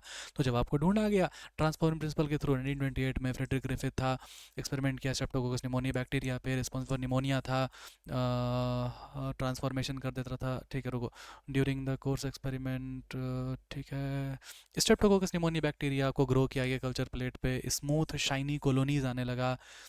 लेकिन जो दूसरा वाला था वो रफ कॉलोनीज बना रहा था। ये इसलिए था क्योंकि एस स्ट्रेन बैक्टीरिया में म्यूकस और पॉलीसेकेराइड का कोटिंग था, लेकिन आर स्ट्रेन में वो नहीं था। माइस जो इन्फेक्ट होता था ना एस स्ट्रेन से, तो एस स्ट्रेन वायरुलेंट होता है, इसलिए वो डाई कर जाता था निमोनिया से, इन्फेक्शन से।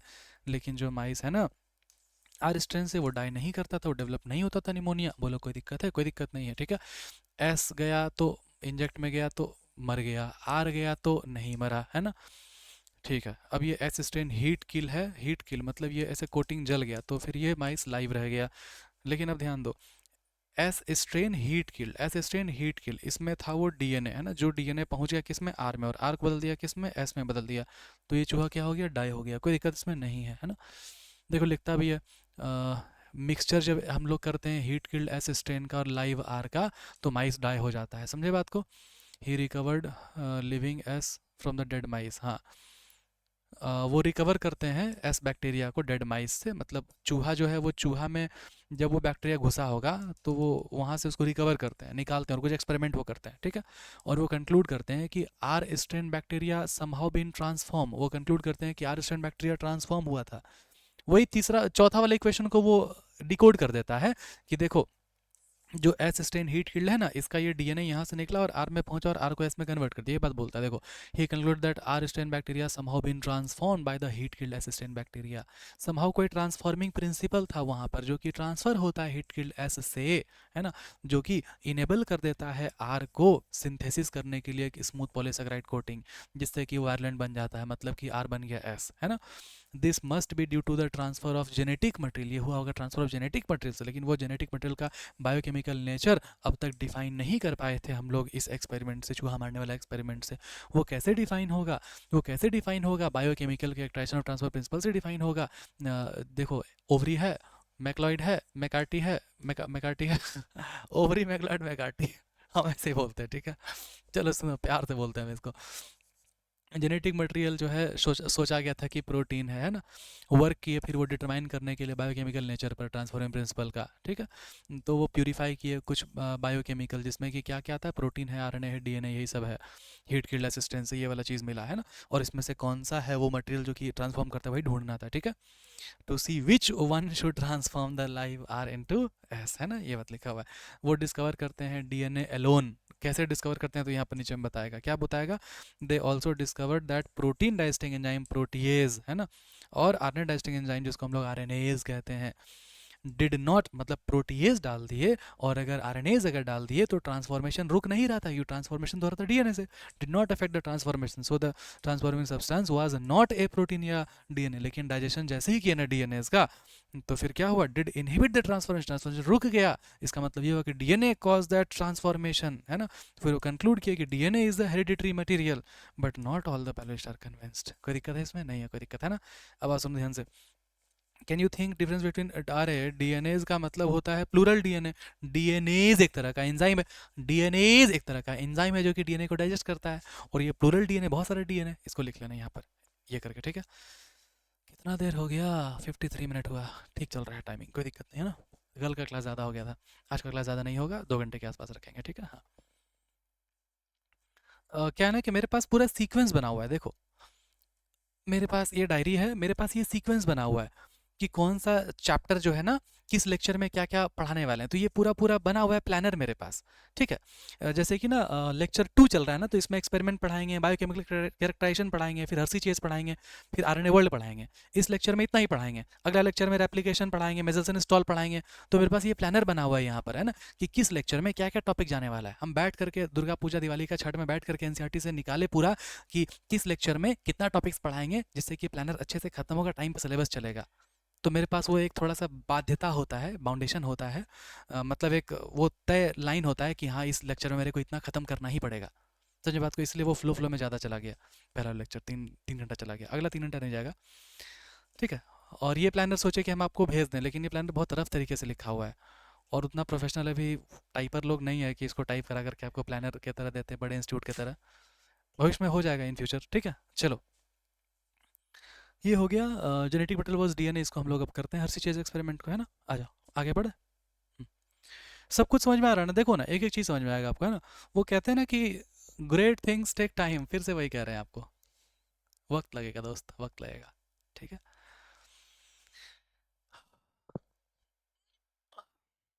वक्त लगेगा, अच्छी चीज़ों में वक्त लगता है।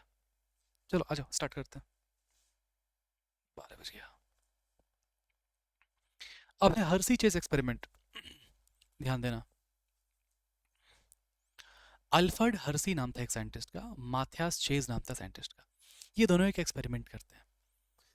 ये दोनों एक्सपेरिमेंट क्यों करते हैं? सबसे पहले ये दोनों एक्सपेरिमेंट करते हैं ढूंढने के लिए कि जेनेटिक मटेरियल क्या है। समझे बात को? अब यहाँ पर ना आपको सबसे पहले कुछ टूल आपको समझना पड़ेगा। टूल क्या है समझने के लिए? टूल क्या है भैया?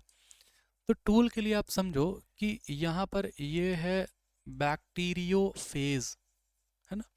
ये वायरस है। बैक्टीरियोफेज मतलब ऐसा वायरस जो कि बैक्टीरिया को इन्फेक्ट कर सकता है। ये वाला क्या बना दिए? ये वाला बना दिए ई कोलाई। क्या होता है ई कोलाई? बैक्टीरिया होता है ई कोलाई। मतलब ये बैक्टीरियोफेज एक ऐसा वायरस है जो कि बैक्टीरिया को इन्फेक्ट कर रहा है। वेरी गुड, कोई बात नहीं। अब आपको इस बात को समझना पड़ेगा। और जो लोग कमेंटबाजी करता है ना चैट में, बहुत बढ़िया करता है, बहुत बढ़िया। प्रैक्टिस शीट हम एक बार चेक कर लेंगे, मिला कि नहीं आपको पिछला वाला लेक्चर का। प्रैक्टिस शीट मिल जाएगा, ठीक है।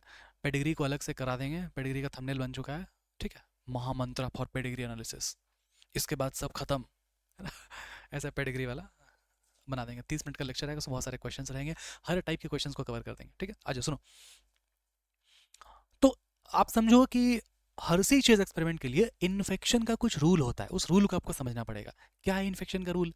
इन्फेक्शन का रूल कहता है कि अगर कोई मान लो पैथोजन आया, मान लो कोई पैथोजन आया, ठीक है, और ये मान लो कि कोई होस्ट है, होस्ट कुछ भी हो सकता है, बैक्टीरिया हो सकता है, बड़ा एनिमल हो सकता है।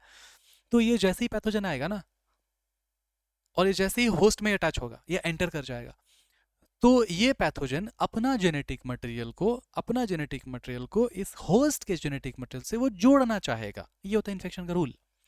समझ में आ रहा है बात? ठीक है ना? तो ध्यान दो, इसके पास जो है यहाँ पर क्या है? ये जेनेटिक जेनेटिक मटेरियल है, जिसको हम लोग क्या बोल रहे हैं? जिसको हम लोग बोल रहे हैं डीएनए, है ना? Very good, DNA. अब ध्यान देना, अब क्या है कि इनमें ना एक चीज़ होता है, ये वायरस में क्या होता है आप शायद पढ़े होंगे। कहाँ पढ़ते हो आप? 11 क्लास बायोलॉजिकल क्लासिफिकेशन में ये बात लिखा हुआ है। वायरस में बाहर में जो है ना एक प्रोटीन कोट होता है। क्या होता है बाहर में? प्रोटीन कोट होता है। ये हरा वाला protein coat,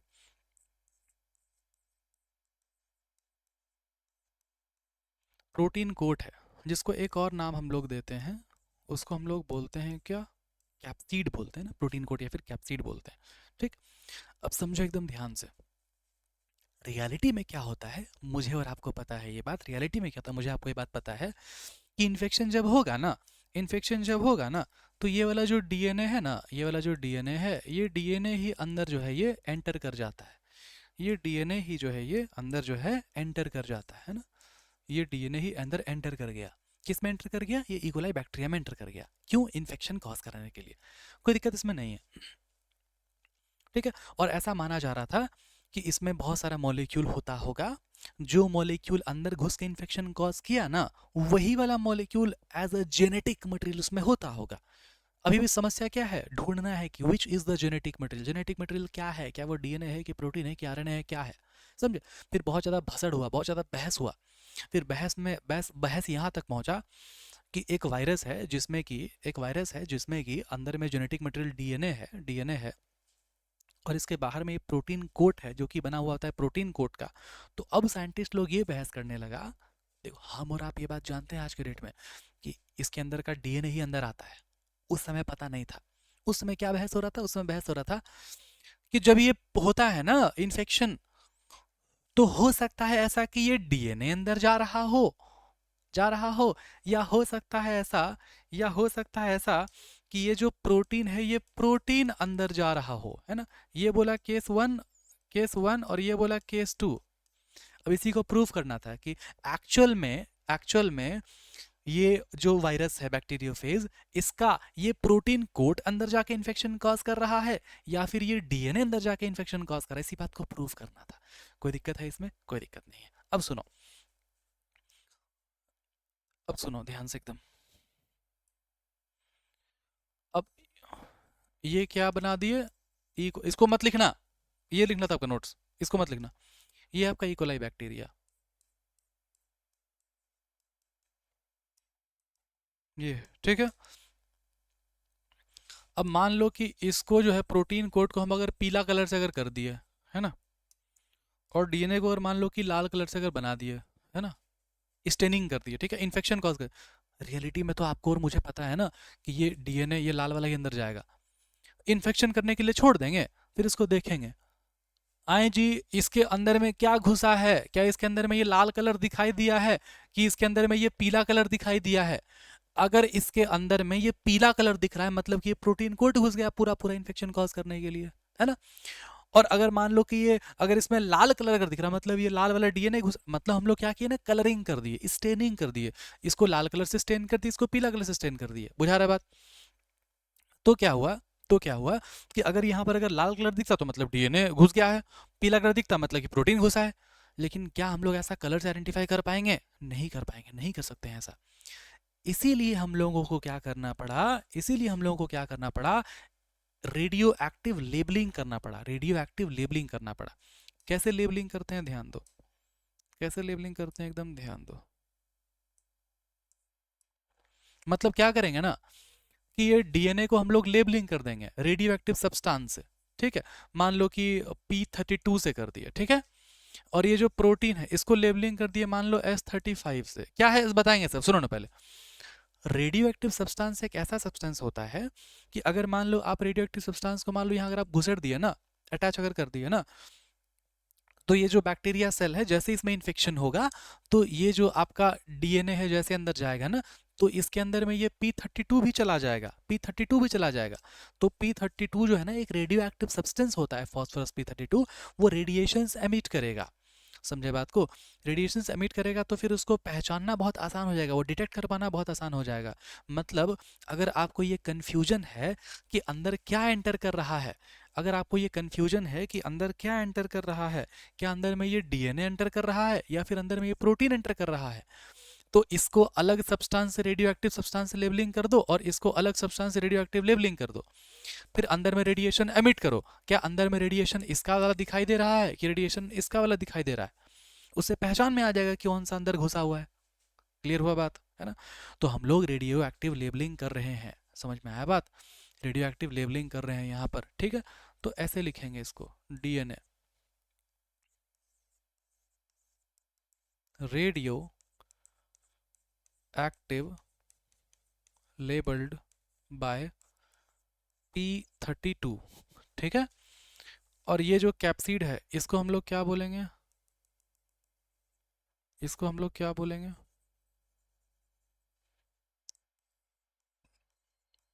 radio active labelling bye S35, ठीक है, हाँ ठीक है, यहाँ तक कोई दिक्कत नहीं है। अब सुनिए एकदम ध्यान से, क्या ये बात आपको सिंपली आपको समझ में आ रहा है ना, आ रहा है ना कि इसको बनाना मतलब समझ में आ रहा है ना कि ये आपका है अंदर वाला जो आपका डीएनए है उसको किससे किए हैं, P32 से किए, बाहर वाला जो प्रोटीन है इसको किससे किए हैं, S35 से किए हैं, है ना, S35 से किए हैं। कैसे किए बताएंगे अभी। हमको आपको पता है ये बात क्या कि अंदर में क्या जाएगा, डीएनए जाएगा, मतलब ये जो बैक्टीरिया वाला सेल है इसमें क्या दिखाई देगा, हमेशा P32 दिखाई देगा, है ना, रेडियो एक्टिविटी दिखाई देगा किसका, P32 का, किसमें, इसमें, है ना। क्या ये प्रोटीन घुसता है क्या, नहीं घुसता प्रोटीन, तो प्रोटीन रेडियो एक्टिविटी इसमें दिखाई देगा कि नहीं दिखाई देगा, कोई प्रॉब्लम इसमें नहीं है, कोई प्रॉब्लम। थोड़ा सा टफ है, हमको सबको साथ में लेकर के चलना है, प्लीज़ इसको आता है वो 2x करके देखो, लेक्चर स्किप कर दो, जो करना है करो, हम सबको साथ में लेके चलेंगे, अच्छे से पढ़ाएंगे बेसिक से। रटने से सिर्फ नहीं होगा, diagram.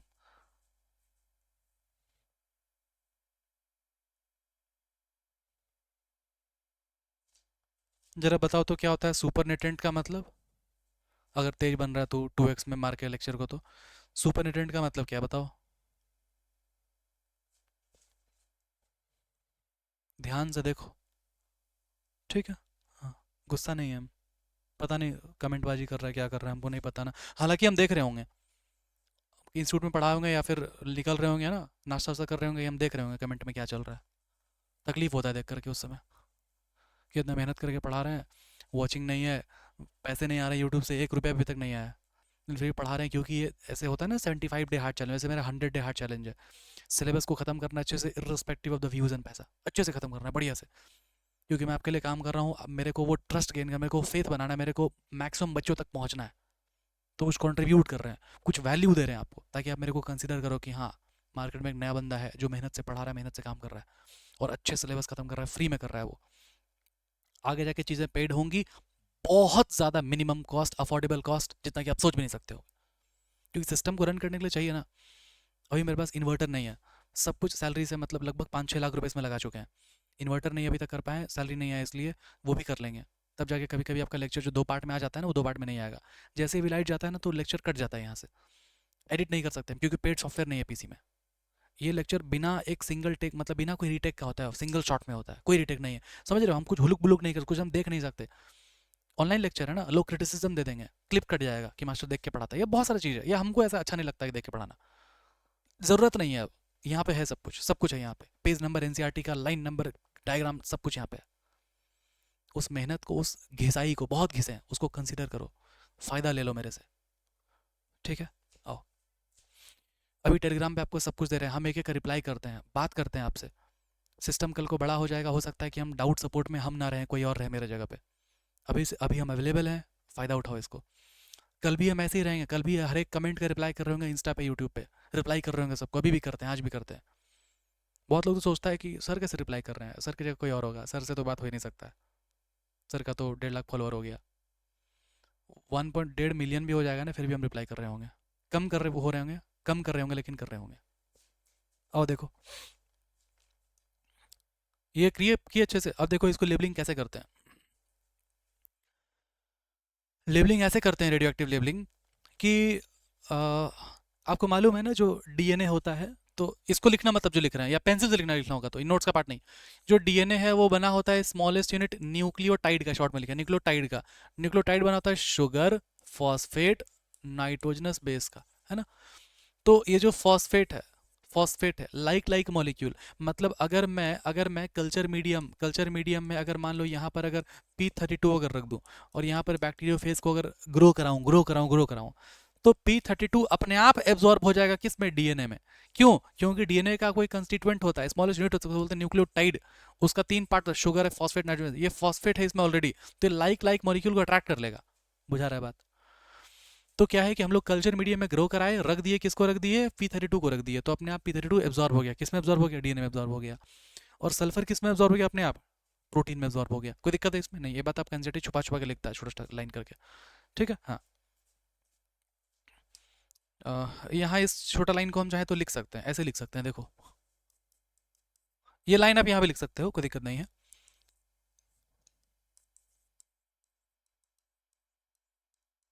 Radio active labelling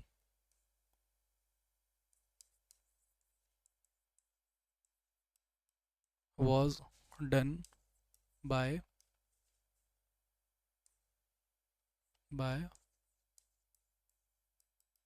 growing the bacteriophage in culture medium, ठीक है। कल्चर मीडियम का मतलब होता है कल्चर मीडियम वाला प्लेट है कुछ, है ना, इसमें रखा हुआ है वो, समझे बात को, P32, और उसको ग्रो करा रहे हैं, उसको बोलते हैं कल्चर मीडियम। आगे बढ़े अब ध्यान से सुनिए मेरा बात को, ठीक है। अब क्या होगा, लिखना मत इसको भी। अब क्या होगा कि आप इसको ऐसे सोचोगे कि सर ये वाला ना सर इकोलाई है, okay very good very good, E coli है। और ना सर ये वाला बैक्टीरियोफेज है, हम बोलेंगे हाँ वेरी गुड बैक्टीरियोफेज है। और ना सर आप बोले ना सर ये अंदर में ये वाला डीएनए है जिसमें ये P32 है, बोलेंगे हाँ है। फिर आप बोलोगे सर ये ना यहाँ पर ना ऐसे, यहाँ पर ना ये प्रोटीन कोट है ना, प्रोटीन कोट है जिसमें कि S35 है, ठीक है। सर आपको सर ढूंढना है ना, सर आपको ढूंढना है कि अंदर में क्या जा रहा है। तो सर हमको और अपने कोई बात तो मालूम है सर कि ये वाला डीएनए ही अंदर जाएगा, तो ऑटोमेटिकली ये सेल में क्या दिखाई देगा, ये सेल में क्या दिखाई देगा, S35 का, S35 का रेडियो एक्टिविटी फाउंड, फाउंड मतलब यहाँ पर ये बैक्टीरियल वाले सेल में S35 दिखाई देगा, ये sorry S sorry sorry sorry ये जाएगा ना बाबू, ये P32 जाएगा, सॉरी P32 ये अंदर जाएगा, है ना। इस बैक्टीरियल सेल में P32 का रेडियो एक्टिविटी दिखाई देगा। लेकिन इसमें जो S35 है वो तो सर यही पढ़ना रह गया सर, प्रोटीन थोड़ी घुसता होगा। तो S35 का रेडियो एक्टिविटी नॉट फाउंड, घटिया लिखे हैं राइटिंग, क्योंकि नोट्स का पार्ट नहीं, कुछ समझाना मेरे को, सुनो। आप ऐसे बोलोगे सर, ऐसे ढूंढ लेंगे सर कि ये बैक्टीरियल सेल है, इकोलाई सेल है, इसमें ये P32 पाया गया, अंदर घुस गया, लेकिन ये S35 नहीं पाया गया, ऐसे बोल देंगे। आपका एनसीईआरटी ऐसे नहीं लिखता, आपका एनसीईआरटी बहुत बहुत अलग कॉम्प्लिकेटेड डायग्राम बनाता है। क्या करता है सुनिए एकदम ध्यान से, ठीक है। वैसे भी हम लोग जो है, वैसे भी हम लोग जो है एक ही सेल में एज अ एक्सपेरिमेंट सोचो ना, कि पॉसिबिलिटी तो दोनों लेकर के चलना होगा ना, क्या पता दोनों ही अंदर घुस रहा हो। तो ये बहुत दिक्कत वाली बात है कि हम लोग किसी एक ही सेल में, मान लो कि अगर दोनों अगर घुसता होगा एजम्पशन के अनुसार, तो फिर हम लोग एक ही सेल में दो रेडियो एक्टिविटी को हम लोग कैसे ढूंढ पाएंगे एक टाइम में। डिटेक्टर लगाएंगे तो दोनों में ही पॉजिटिव पॉजिटिव डिटेक्शन आ जाएगा। यहाँ पर P32 पाया जाएगा, यहाँ पर S32 पाया जाएगा, S35 पाया जाएगा ना, ये S35 पाया जाएगा। मान लो दोनों अगर अंदर घुसा होगा, डिटेक्टर लगाए, बहुत पास पास रेडिएशन एमिट करेगा, तो फट से दोनों में पॉजिटिव पॉजिटिव ग्रीन सिग्नल आ जाएगा, दोनों में देखा गया। इसीलिए ऐसा किया गया है आपके डायग्राम में, इसीलिए ऐसा किया गया है आपके डायग्राम में, प्यार से सुनना बाबू, इसीलिए किया गया ऐसा आपके डायग्राम में, आपके डायग्राम में कि ऐसे दो पार्ट में कर दिया।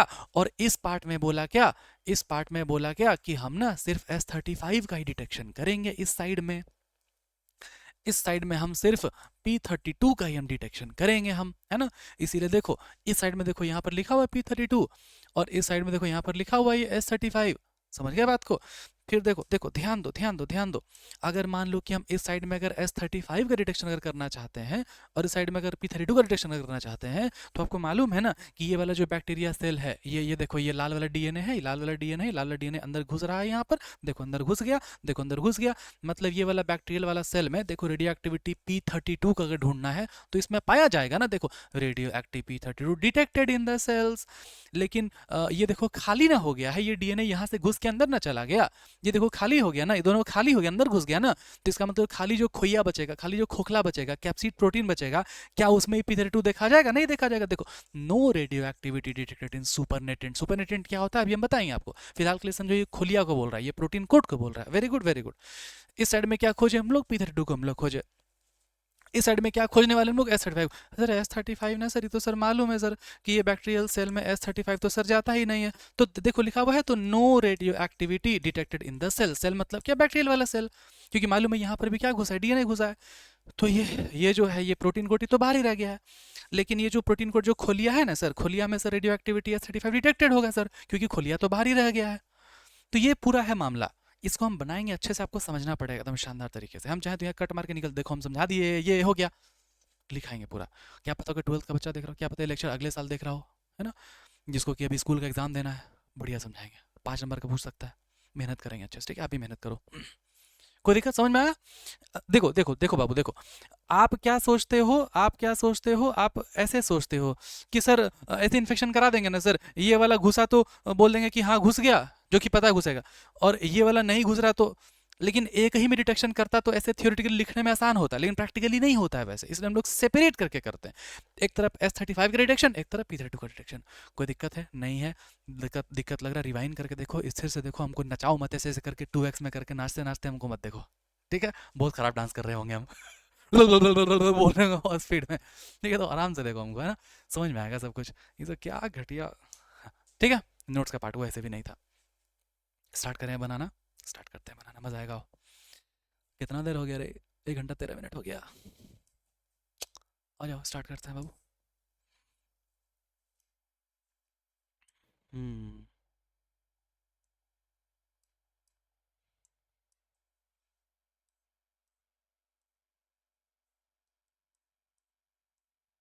बड़ा लग जाएगा एक पेज,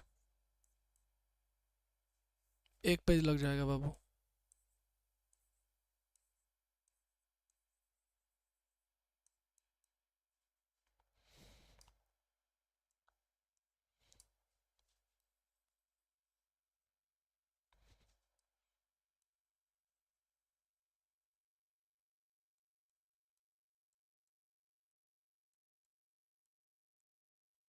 दिख रहा ना अच्छे से P32? हाँ दिख रहा।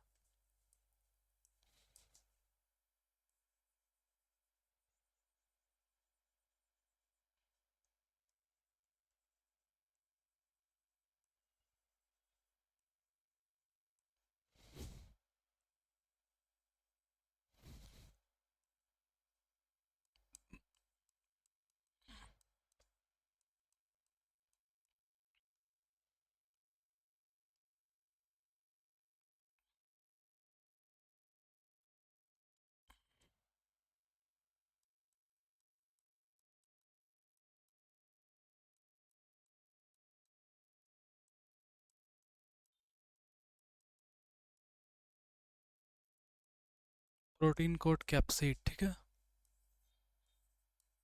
-35, कोई दिक्कत इसमें नहीं है ना, सब दिख रहा है, बढ़िया दिख रहा है, बढ़िया। इस थोड़ा सा छोटा कर दें,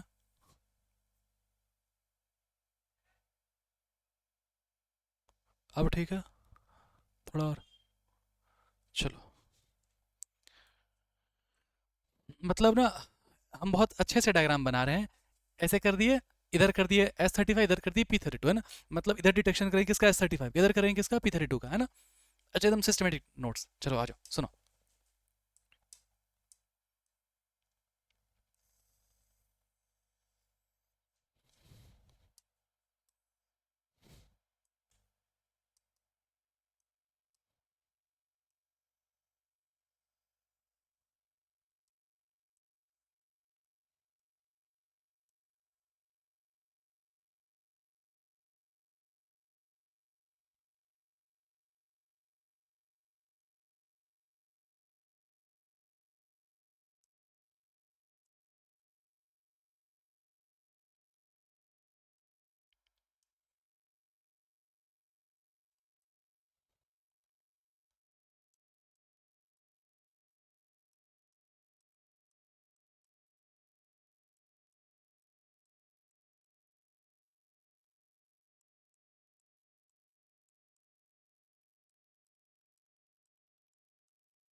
ये सब भी चाहते तो बना के लाते ना, बताओ टाइम बच जाता ना। ब्लैंक स्लाइड पे बना रहे हैं ना, ताकि आप भी बनाओ मेरे साथ साथ। एफर्ट्स को कंसिडर किया करो, नहीं तो। अच्छा, यहाँ पे थोड़ा सा गैप हो गया, एक उंगली का गैप हो गया, ध्यान रखना। देख रहे हो, प्रॉपर ऑफलाइन जैसा गाइड कर रहे हैं।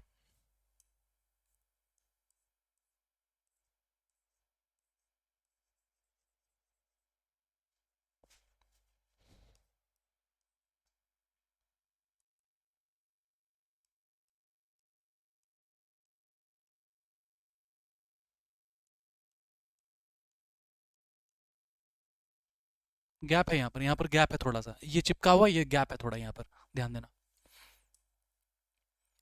ग्रीन वाला डीएनए।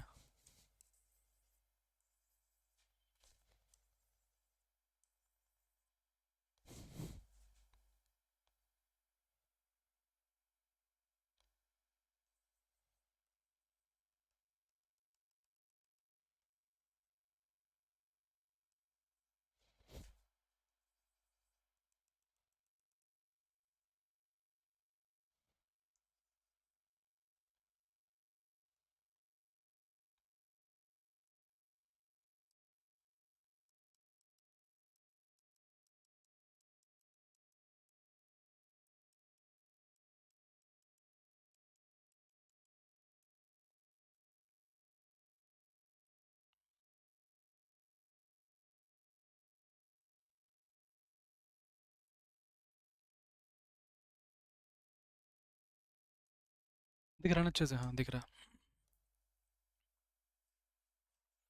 सुनिए एकदम ध्यान से, ठीक है। पहला वाला पॉइंट है ये इन्फेक्शन। क्या है ये, इन्फेक्शन, ठीक है। तो इन्फेक्शन कॉज हुआ, ठीक है, इन्फेक्शन कॉज हुआ। ये जो इन्फेक्शन हुआ इसमें क्या हुआ, ये वाला आपका क्या है, ये वाला आपका क्या है, ई कोलाई, बड़ा, ये वाला आपका है क्या, ई कोलाई बैक्टीरिया, है ना, ई कोलाई बैक्टीरिया। यहाँ पर भी क्या है, ई कोलाई बैक्टीरिया, ठीक है। ये जो आपका बैक्टीरियोफेज था, इसमें से जो डीएनए था, ये डीएनए निकल करके इसमें जाने लगा, इन्फेक्शन कॉज कराया, ठीक है। तो अब देखो, ये डीएनए निकलता हुआ जाता हुआ आपको दिखाई दे रहा है, ये हो गया क्या, ब्लेंडिंग। ब्लेंडिंग का दो मतलब है, ब्लेंडिंग का दो मतलब है।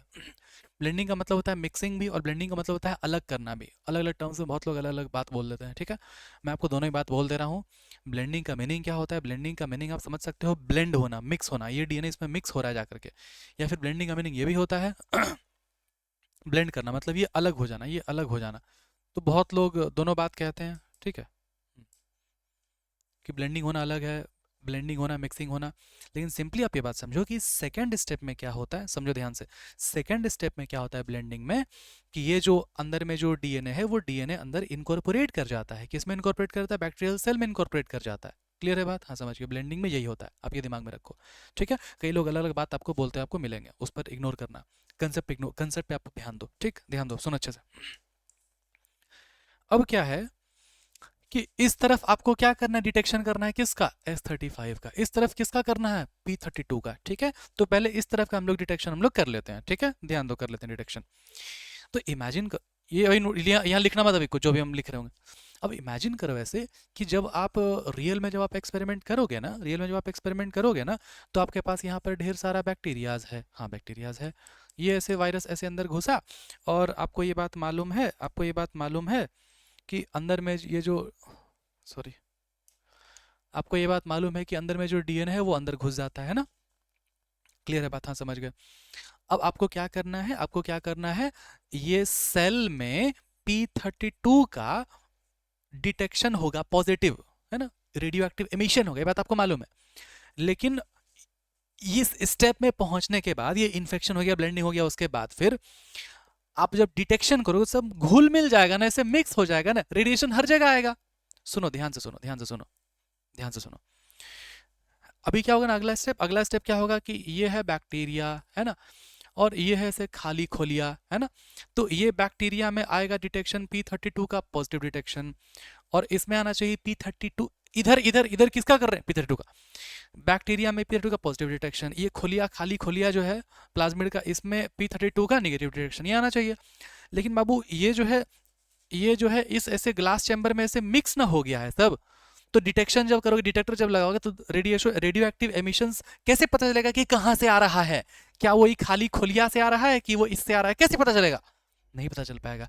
इसीलिए हम लोगों को क्या करना पड़ेगा, कुछ ऐसा टेक्निक इस्तेमाल करना पड़ेगा, कुछ ऐसा टेक्निक इस्तेमाल करना पड़ेगा कि बैक्टीरिया नीचे बैठ जाए और खाली खुलिया ऊपर चला जाए, है ना। तब डिटेक्टर यहां पर लगाएंगे तो देखेंगे पॉजिटिव आया कि निगेटिव आया, फिर यहां पर लगाएंगे पॉजिटिव आया कि निगेटिव आया, इसको सेपरेट कर देंगे बेसिकली, बुझाया बात। इसीलिए आप देखोगे कि एनसीईआरटी क्या करता है, एनसीईआरटी क्या करता है, एक वर्ड लिखता है सुपरनेटेंट, जिसका मीनिंग आपको भी हम बताने वाले हैं।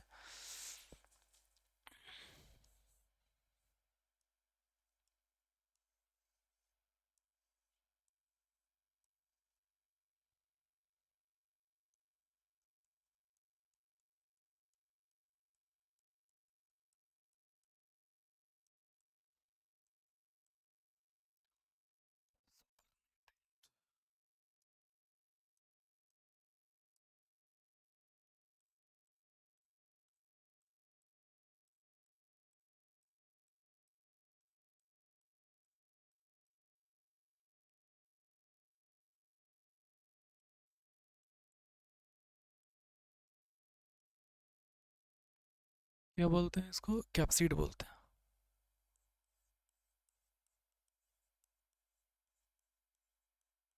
प्रोटीन कोट बोलते हैं, ठीक है। सुपरनेटेंट बेसिकली है क्या, ई कोलाई बैक्टीरिया, ध्यान दो। जब ये ग्लास में, जब आप ये बैक्टीरिया को, जब आप वायरस के साथ जब आप इन्फेक्ट कराओगे, तो इन्फेक्ट हो जाएगा, फिर आप इसको ऐसे सेंट्रीफ्यूज कर दोगे, तीसरा स्टेप है सेंट्रीफ्यूगेशन, ऐसे सेंट्रीफ्यूज कर दिया, तो according to the density gradient, आपको बात मालूम है ना कि वायरस छोटा है, वायरस जब बैक्टीरिया को इन्फेक्ट करता है, वायरस छोटा होगा, बैक्टीरिया बड़ा होगा, तो नीचे कौन बैठेगा, बैक्टीरिया बैठ जाएगा नीचे, ऐसे ऐसे बैक्टीरिया बैठ जाएगा नीचे में, और ऊपर कौन तैरेगा, ये प्रोटीन कोट, ये खाली खोइया, ये खाली खोखला, ये तैरेगा ऊपर में।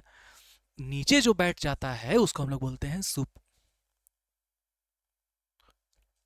Sorry sorry sorry sorry sorry, ये एनसीईआरटी का डायग्राम बना दिया, ये एनसीईआरटी डायग्राम गलत बनाया है ये, सॉरी, थोड़ा थोड़ा सा मिस्टेक। सुपरनेटेंट जो होता है, सुपरनेटेंट ऊपर तैरते रहता है, ऊपर में तैरते रहता है, समझ में आ रहा है बात, तो सुपरनेटेंट बोलते हैं उसको, जो कि तैरते रहता है ऊपर में, ठीक है। सुनना सुनना सुनना, ध्यान सुनना, ध्यान सुनना, सब कुछ ठीक है, सब कुछ ठीक है, डायग्राम बस उल्टा बनाया है, ये वाला डायग्राम उल्टा बनाया है, सुनो ध्यान से। ये वाला बैक्टीरिया है, और ये वाला क्या है, ये वाला क्या है, ये है आपका प्रोटीन कोट, है ना, वायरस, ठीक है। ये वाला क्या है, बैक्टीरिया, ये वाला क्या है, वायरस। इन्फेक्शन कॉज हुआ, इन्फेक्शन कॉज हुआ, फिर आप उसको सेंट्रीफ्यूज कर दिए, तो क्या हो जाएगा, क्या हो जाएगा, जो बैक्टीरिया है वो नीचे बैठ जाएगा, खाली खोखला जो है वो ऊपर तैरते रह जाएगा।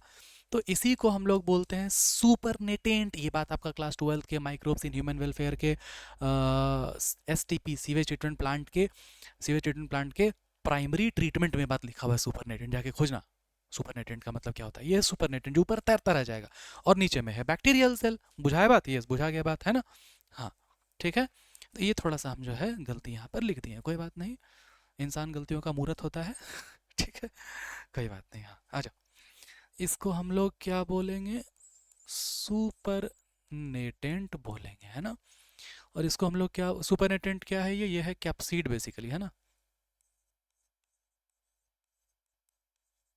कैप्सीड, है ना। और ये वाला क्या है, ई कोलाई,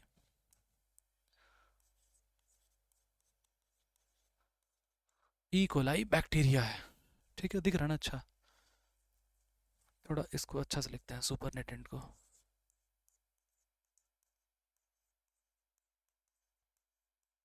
सुपर नेटेंट क्या है ये,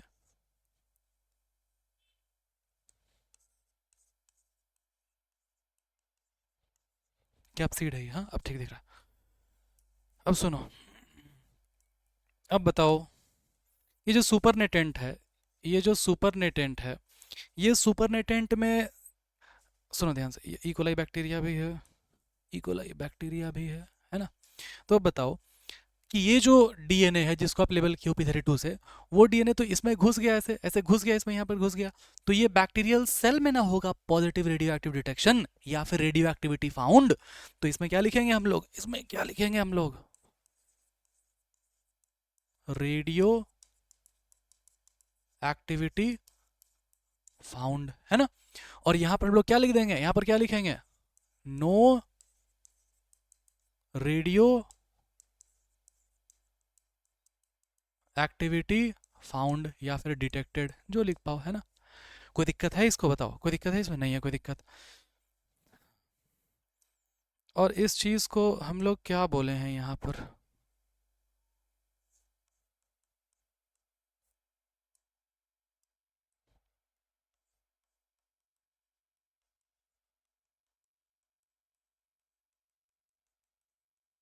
सेंट्रीफ्यूगेशन बोले हैं, ठीक है।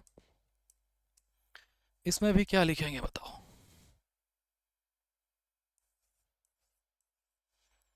ये है ई कोलाई बैक्टीरिया है, प्लस में क्या है,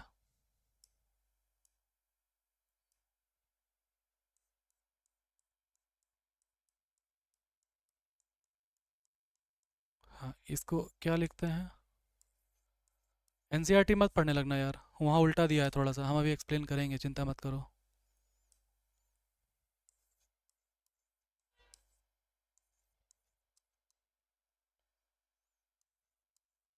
सुपरनेटेंट, ठीक है, सुपरनेटेंट पता है ना, वो कैप्सिड को करे सुपरनेटेंट, हाँ जगह थोड़ा सा कम है। आओ करते हैं अब, इस साइड में किसका डिटेक्शन करना है, S35 का करना है। S35 किस में है, ये प्रोटीन में, क्या ये प्रोटीन कोट अंदर घुसा है, ओहो, क्या ये प्रोटीन कोट पीला वाला प्रोटीन अंदर घुसा है, नहीं घुसा सर। तो क्या ये पीला वाला प्रोटीन कोट जो कि जो कि लेबल्ड है रेडियो एक्टिव S35 से, ये S35 अंदर में डिटेक्शन होगा क्या, नहीं होगा। इस तरफ हम लोग किसका डिटेक्शन करना चाहते हैं, S35 का, S35 का सिर्फ बताना है कि कहां पर हुआ है, कहां पर पाया जाएगा। तो बताओ यहां पर अंदर में S35 तो नहीं होगा, बाहर में जो खोलिया बच गया उसी में S35 होगा, ये S35, ये, तो यहां पर क्या लिखेंगे,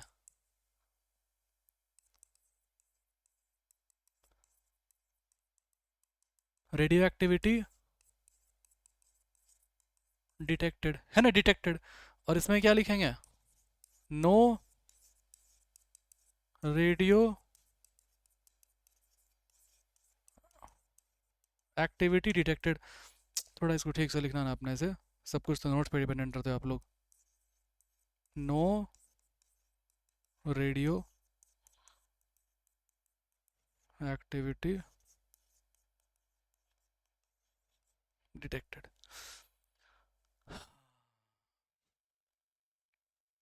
बताओ कोई दिक्कत है इसमें, पूरा बोलो, देखो स्क्रीनशॉट लो, 1 2 3 गो, बाय। सुनो ध्यान से, क्या ये बात आपको पूरा समझ में आया कि इसमें जो है, इसमें जो है 3 स्टेप है, 3 स्टेप है, ठीक है। ये स्टेप थोड़ा सा और नीचे करो, 3 स्टेप है ना। इन्फेक्शन, इन्फेक्शन में ये इन्फेक्ट हो रहा है ना, इन्फेक्ट हो रहा है, और ये ब्लेंडिंग, ब्लेंडिंग में क्या हो रहा है, ये डीएनए अंदर जा रहा है ना, ब्लेंडिंग अंदर जा रहा है, ठीक है। उसका सेंट्रीफ्यूगेशन किए, सेंट्रीफ्यूगेशन जो हम लोग किए तो ऐसे सेंट्रीफ्यूज हो गया, जो हल्का वाला था ऊपर आ गया, उसको हम लोग सुपरनेटेंट कहते हैं, सुपरनेटेंट कहते हैं, ठीक है। और भारी वाला नीचे रह गया, उसको हम लोग बोले नॉर्मली, उसको हम लोग बोले इकोलाई बैक्टीरिया, या फिर यहाँ पर भी इकोलाई बैक्टीरिया, कोई दिक्कत वाली बात नहीं है इसमें, ठीक है। अब क्या हुआ, इस तरफ हमको डिटेक्शन करना है सिर्फ P32 का, ये बात मालूम है, P32 इसमें चला गया, तो P32 डीएनए, P32 है ना, फास्फोरस P32, सिर्फ ये बैक्टीरिया सेल में ना पाए, क्योंकि बैक्टीरिया सेल में ना घुस चुका है, तो ई कोलाई में रेडियो एक्टिविटी पाया जाएगा, किसका, ये वाला पाया जाएगा, ठीक है। और अगर अच्छा से अगर नोट्स बनाना चाहते हो तो P32 को बोलो यस, और यहाँ पर बोलो P32 को नो, नहीं पाया गया ना, क्योंकि P32 तो यहाँ से जो निकल करके जो डीएनए है, जो निकल के चला गया ना, ये खाली बच गया ना, दिक्कत नहीं।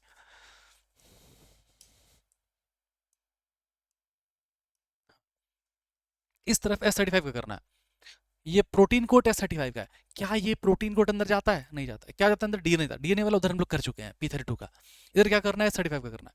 S35 तो बाहर में रह जाता है ना, S35 तो बाहर में रह जाता है, बाहर में रह जाता है, तो फिर ये बाहर में जो खोलिया रह गया प्रोटीन का, इसमें रेडियो एक्टिव डिटेक्टेड, किसका डिटेक्टेड, S35 का डिटेक्टेड, बुझा बात। लेकिन क्या S35 ये प्रोटीन कोट ये अंदर घुसा है, नहीं घुसा है, तो इसका मतलब ये S35 यहाँ पर नहीं पाया जाएगा, इसमें नहीं पाया जाएगा, कोई दिक्कत है इसमें, नहीं है कोई दिक्कत। हाँ, एक बार एनसीईआरटी देखते हैं।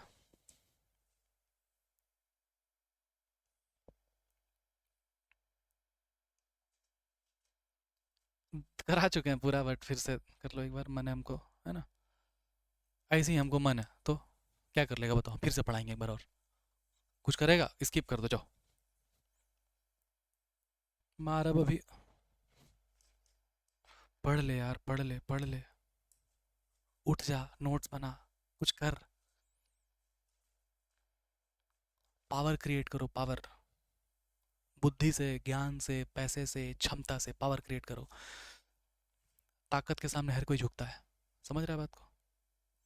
और देखो,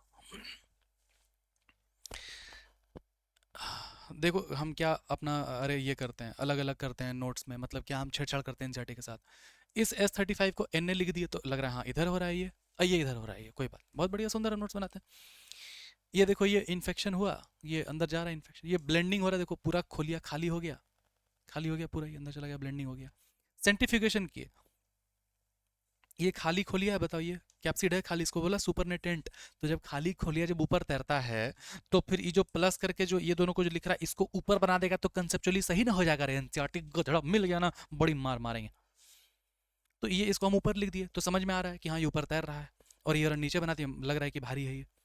तो ये जो फॉस्फोरस का इधर कर रहे हैं, तो इसमें P32 detected in the sales, है ना, और इसमें नो डिटेक्टेड।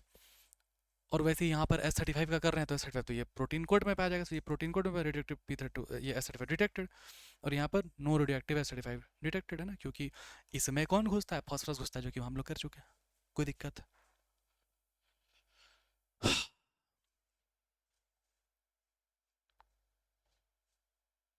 यही है पूरा।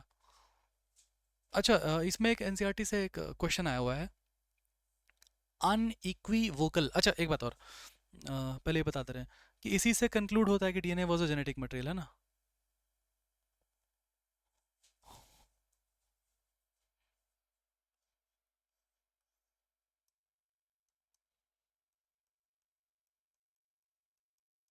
कंक्लूजन क्या निकलता है,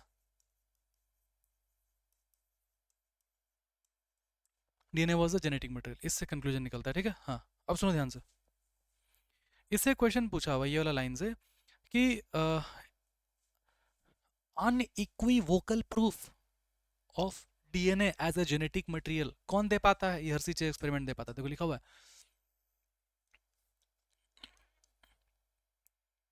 unequivocal proof of DNA is the genetic material.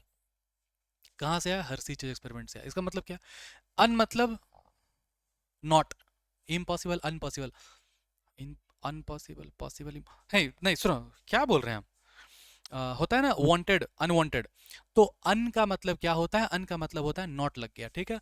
और इक्वी का मतलब होता है सभी लोग मानने वाला, वोकल का मतलब बोला गया, मतलब जो बोला गया ना वो सभी लोग के माना नहीं गया, मतलब जो बोला गया ना वो सभी लोग के द्वारा माना नहीं गया, अनइक्वी वोकल प्रूफ।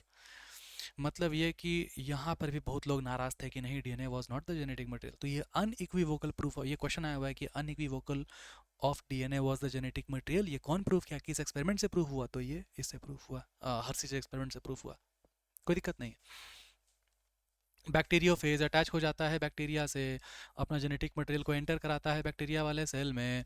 बैक्टीरिया वाला सेल जो है, bacteria cell treats the viral genetic material as if it was own and subsequently manufacture more virus particle. हाँ वो बोल रहा है, वो थोड़ा इसमें डेप्थ चला गया कि जो है बैक्टीरिया अपना भी जेनेटिक मटेरियल को बनाता है, मल्टीप्लाई करता है, और वो वायरस वाला कोई मल्टीप्लाई वो करता है। Hershey chase worked on discover whether it was protein और डीएनए। मतलब हर्सी चेज वो वर्क कर रहे थे कि अंदर में क्या प्रोटीन था या फिर वो डीएनए था जो कि वायरस से एंटर किया है बैक्टीरिया में। सही बात। वो ग्रो करते हैं वायरस को मीडियम में, जिसमें क्या होगा, रेडियो एक्टिव फॉस्फोरस, और कुछ अदर मीडियम में क्या होगा, सल्फर होगा, है ना, सल्फर होगा, ठीक है। हाँ, फॉर सल्फर S35 वो है ना, फॉस्फोरस और सल्फर P32S35 बोला था ना, वो कल्चर मीडियम में ग्रो करा के करता है, सब बात लिखा है। Virus growing in the presence of radioactive phosphorus contain radioactive DNA में but not radioactive protein because, ध्यान दो, वायरस जो ग्रो किए हम लोग in the presence of radioactive phosphorus contain radioactive DNA, हाँ, but not radioactive protein because DNA contain phosphorus. मतलब कि डीएनए जो है प्रोटीन को नहीं टेकअप कर रहा है, फॉस्फोरस को टेकअप कर रहा है। क्यों? क्योंकि डीएनए में कंस्टिट्यूएंट पार्ट है फॉस्फोरस का, एज अ फॉस्फोरिक एसिड, बताते हैं आपको, देखो लिखा हुआ भी है। Similarly, virus grown on the radioactive sulfur contain radioactive protein but not the radioactive DNA because DNA does not contain sulfur. DNA does not contain sulfur. DNA contain phosphorus. ये बात शायद आपको सिंप्लीफाई करके मैंने आपको समझा चुका है, ठीक है। रेडियो एक्टिव फेज मतलब रेडियो एक्टिव बैक्टीरियो फेज, इसका पूरा नाम हुआ। इसका मीनिंग क्या है? अगर हम एनटीए होते तो पूछ लेते ये वाला चीज, radio active, what is the meaning of radio active phase in the Hershey chase experiment. तो इसको लिखेंगे radio active labelled bacterio phase है इसका मीनिंग। बुझा रहा है बात? हाँ बुझा रहा है। फिर क्या हुआ? Attach to E coli bacteria, then as infection proceed, तो वायरल कोट रिमूव हो जाता है from the bacteria by agitating them in blender, blending बोला उसको, है ना, ऐसे। वायरल मतलब क्या हुआ ना कि सेकंड वाला जो चीज़ है ना, देखो ध्यान से, जो सेकंड वाला जो देख रहे हो इसको, देखो हल्का सा यहाँ पर गैप है। मतलब ब्लेंडिंग में क्या हुआ ना कि ब्लेंडर चलाता है ना तो हल्का सा वो अलग हो जाता है। आपको पता है, दो लोग ये बात कहते हैं, दो तरीके से समझाते हैं लोग। पहला बोलते हैं कि इसका अलग होना थोड़ा सा, है ना। दूसरा बात होता है कि ये डीएनए का अंदर जाना, ठीक है। तो ये ब्लेंड करने से थोड़ा सा अलग हो जाता है, सेंट्रीफ्यूज नहीं हुआ ऐसे घूम करके, डेंसिटी अलग, थोड़ा सा अलग हुआ ये, ठीक है। आओ,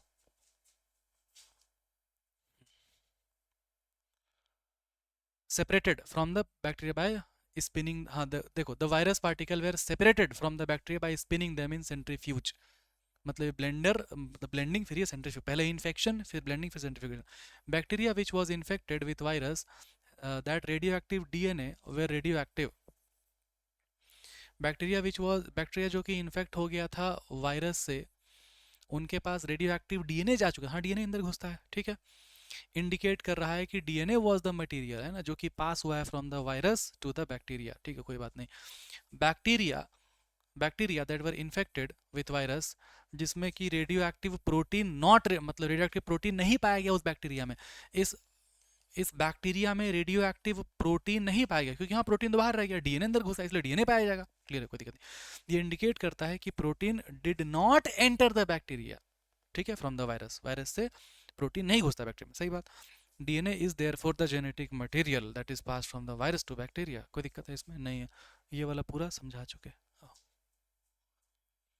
तो कंक्लूजन ये है कि ब्लेंडिंग का मतलब आप ये समझोगे कि जो ये है वायरस पार्टिकल है, बैक्टीरिया से हल्का सा सेपरेट होता है, हल्का सेपरेट होता है, ठीक है, ये हुआ मीनिंग, है ना। और इन्फेक्शन में क्या होता है? इन्फेक्शन में क्या होता है कि ये अंदर जाना शुरू होता है, लेकिन ये पूरा पूरा अंदर जाता है किस में? ये ब्लेंडिंग में। कोई दिक्कत इसमें नहीं है, ठीक है। कुछ किताब अलग अलग लिख देता है, ब्लेंडिंग में लिख देता है उसका मीनिंग होता है अंदर जाना, डीएनए मिक्स होना, इसलिए आपको हम दोनों बात बता दिए, ठीक है। मीनिंग आपको याद, आपको क्या रखना है? ब्लेंडिंग मतलब सेपरेट होना, हल्का सा चिपकना, ये अलग हो जाना, ठीक है। आगे बढ़े, प्रॉपर्टीज ऑफ जेनेटिक मटेरियल, ये प्रॉपर्टीज पूरा पूरा आपको बता चुके हैं। यहाँ पर सिर्फ आपका एक तो फैक्ट निकलेगा आपका, किसका मालूम है? टोबैको मोज़ैक वायरस का। देखो ये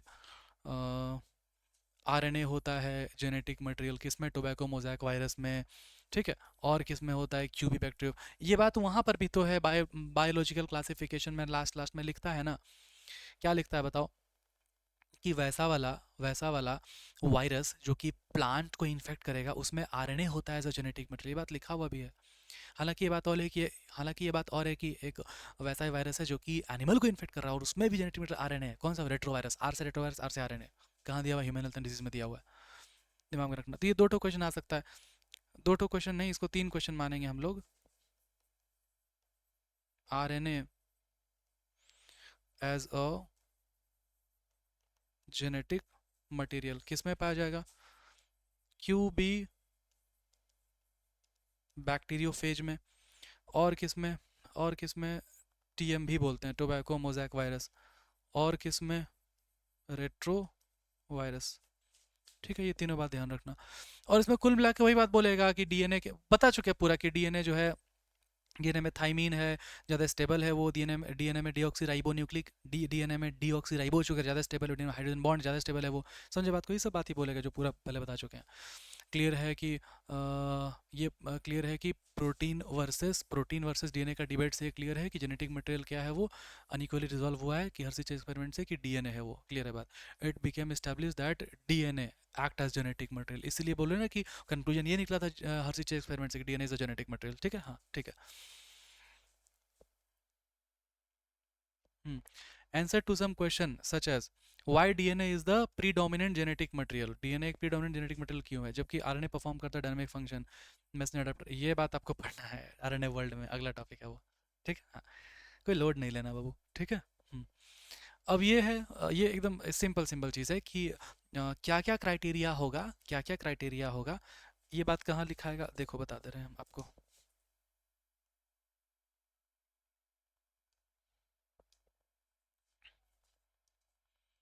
अपना नोट्स चल रहा था बाबू यहाँ पर, लो नोट्स आ गया, नोट्स चल रहा है यहाँ पर, इसको ऐसे हटाए, ठीक है, ब्लैंक स्लाइड है, ऐसे हटाए। डीएनए वर्सेस आरएनए ये कर चुके हैं, कल ही कर चुके हैं, डीएनए वर्सेस आरएनए, है ना। डीएनए क्यों स्टेबल है, ये वाला क्यों, पूरा कर चुके हैं। एक बात ऐड होगा, डीएनए क्योंकि ज़्यादा स्टेबल है इसलिए डीएनए जल्दी से म्यूटेट नहीं हो सकता। म्यूटेट का मतलब क्या होता है, चेंज होना, sudden change the genetic material, mutate. DNA mutate नहीं होगा, आरएनए जल्दी म्यूटेट होगा, फास्टर म्यूटेट होगा, इसलिए भी तो वो अनस्टेबल है। हाँ, ये बात समझ गए हम लोग, ठीक है, ये बात पढ़ चुके हैं। अब अगला क्या है, criteria for a best genetic material. Criteria क्या हो सकता है एक बेस्ट जेनेटिक मटेरियल का, तो एक बेस्ट जेनेटिक मटेरियल का क्राइटेरिया यही होगा कि वो सबसे स्टेबल हो, अपने आप को रिपेयर कर ले। रिपेयर मतलब क्या, अगर मान लो टूट गया, कुछ कारण कुछ खराब हो गया तो अपने आप को बना ले, एज अ मेंडेलियन कैरेक्टर अपने आप को एक्सप्रेस कर ले, यही सब होगा, है ना। और वो क्या हो, वो स्टेबल हो, अच्छे से स्टोर कर सके जेनेटिक इन्फॉर्मेशन, यही सब है। देखो ना, देखो, it should be able to generate its हाँ रेप्लिकेशन भी वो कर पाए। इट शुड बी स्टेबल होना चाहिए केमिकली और स्ट्रक्चरली, है ना। स्ट्रक्चरली वो कैसे स्टेबल है, क्योंकि उसमें क्या है ना, डबल स्ट्रैंड है, इसलिए वो स्ट्रक्चरली स्टेबल है। और क्या है उसमें, और क्या है स्ट्रक्चर में, हाइड्रोजन बॉन्ड है, इसलिए भी वो स्टेबल है। और केमिकली वो क्यों स्टेबल है मालूम है, केमिकली वो स्टेबल है क्योंकि उसमें जो शुगर है वो क्या है, डीऑक्सी राइबोज वाला शुगर है। और क्या है उसमें, और क्या है उसमें, थायमीन है ना। ये हो गया केमिकल स्टेबिलिटी का बात, ये हो गया स्ट्रक्चरल स्टेबिलिटी का बात। देखो इतना तोड़ तोड़ के बता रहे हैं, अंदर डेप्थ तक बता रहे हैं, ठीक है। और ये क्या कर रहा हो, स्कोप ऑफ स्लो चेंज दे, है ना, स्लो चेंज, जो कि एवोल्यूशन की जरूरी है। स्लो चेंज, चेंज मतलब होता है म्यूटेशन, ये नहीं कि तुरंत बदल गया, जैसे पूछ गायब हो गया, है ना, वो सब मतलब एवोल्यूशन वाला चेंज, मतलब कि इसमें जो है ना, ऐसा नहीं कि फास्ट चेंज आ जाए, फटाक से कोई चेंज आ गया, स्लो चेंज होना चाहिए, ठीक है, हाँ।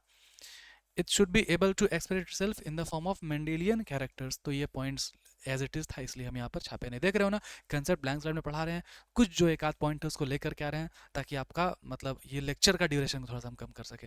कोई प्रॉब्लम, कभी भी ऐसा हम नहीं करेंगे कि कंसेप्ट को हम ब्लैंक मतलब छाप करके लेकर के आए, कभी नहीं, ठीक है, क्योंकि हमको पता है इसका इंपॉर्टेंस क्या है। 1 घंटा 44 मिनट हो रहा है, आगे बढ़ें, आगे बढ़ें, हाँ, आगे बढ़ते हैं। ये था आपका स्लाइड, आगे बढ़ती है, क्या आ गया, RNA world.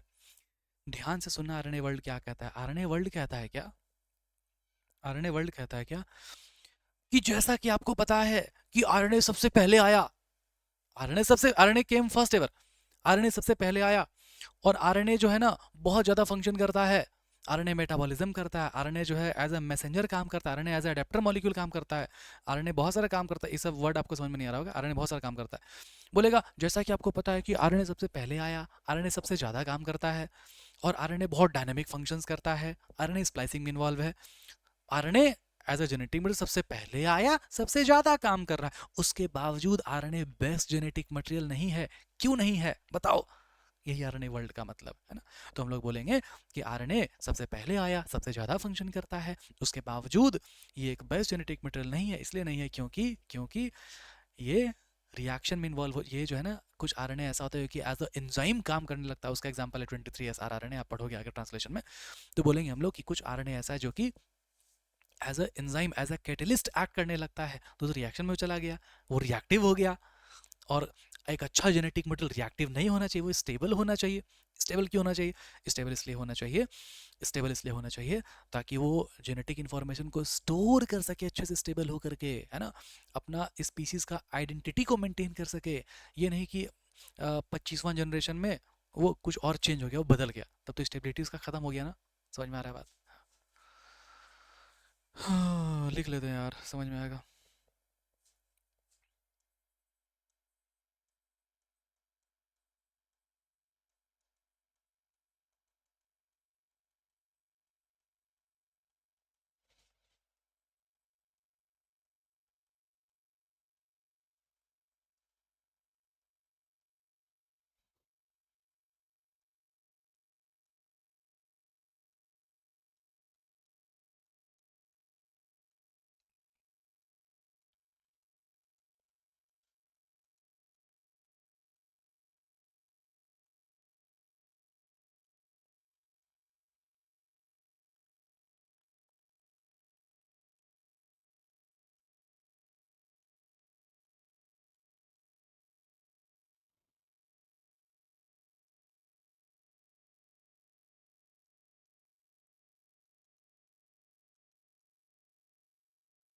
RNA was the first genetic material came. It performs dynamic functions, बहुत ज़्यादा फंक्शन परफॉर्म करता है, जैसे कि मेटाबॉलिज्म हो गया, स्प्लाइसिंग हो गया, ट्रांसलेशन हो गया, etc। ये सब क्या होता है आपको आगे पढ़ना है, आपको समझ में आ जाएगा। फिलहाल समझो कि ये बहुत ज़्यादा ज़्यादा फंक्शन करता है, बहुत जगह पर इन्वॉल्व है, मेटाबॉलिज्म में भी इन्वॉल्व है ये, ठीक है, हर जगह पे फंक्शन करता है ये, ठीक है।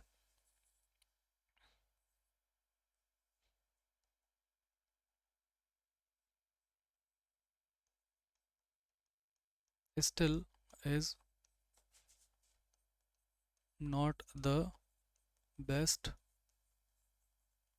genetic material, ठीक है, because some RNA act as catalyst बोल लो, एंजाइम बोल लो, है ना, hence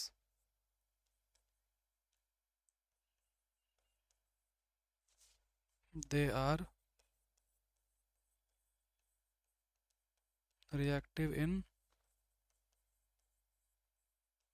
nature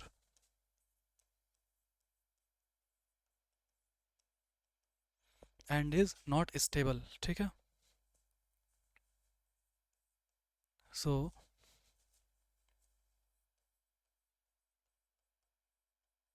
cannot store the genetic information, ठीक है। DNA is the best genetic material. क्यों?